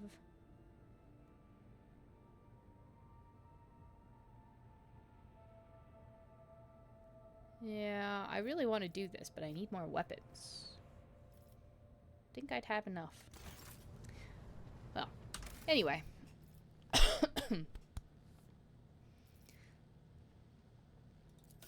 Yes, we have all the DLCs installed. Alright. That's it for Rogue Trader today. We will be back again. I promise. Have to see when exactly that would be. Let's see. Next week is some probably escape room co-op stuff with Minx, I think. Not 100% sure what we're playing yet, but it'll be some co-op stuff. It would be back to Subnautica on the 12th. And after that, we'll see. I'm hoping we wrap up Subnautica 2 on the 12th, but we'll find out. We will find out. And then after that, still up in the air, but check the schedule on Twitch as soon as I know what I'm doing. I will have that up and posted so you have some idea of when we're coming back. Hopefully before the end of July. I'd like to make progress. It is also possible that, kind of depending on how things go this month, I may try to do some Friday streams. Like if it's looking like I'm not going to get back to this till August for some reason, I will probably be picking up some Friday streams, probably same time, to do more of this so that we can work towards getting it done and try to do whatever comes next, which is still open, by the way. That is still something that can be claimed with channel points or voted on. There's a whole list in the channel down below that are games from the list. If not, I will pick something that I want to do. Although it's looking like playing through Mass Effect Andromeda whilst wearing my Tali costume. So we will see. If I can make that work, I will do Tali costume and voice. If not, I will at least have a 3D model of Tali rigged up. So we'll see. Thank you for hanging out, and then I'm gonna go ahead and just send you over Minx's direction, since they're playing Repo right now, which is should be lots of fun. Modded Repo.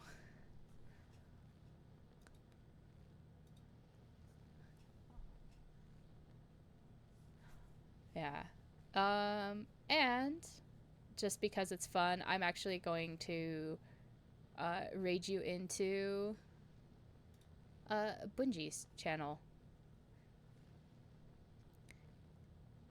Just so we can do that.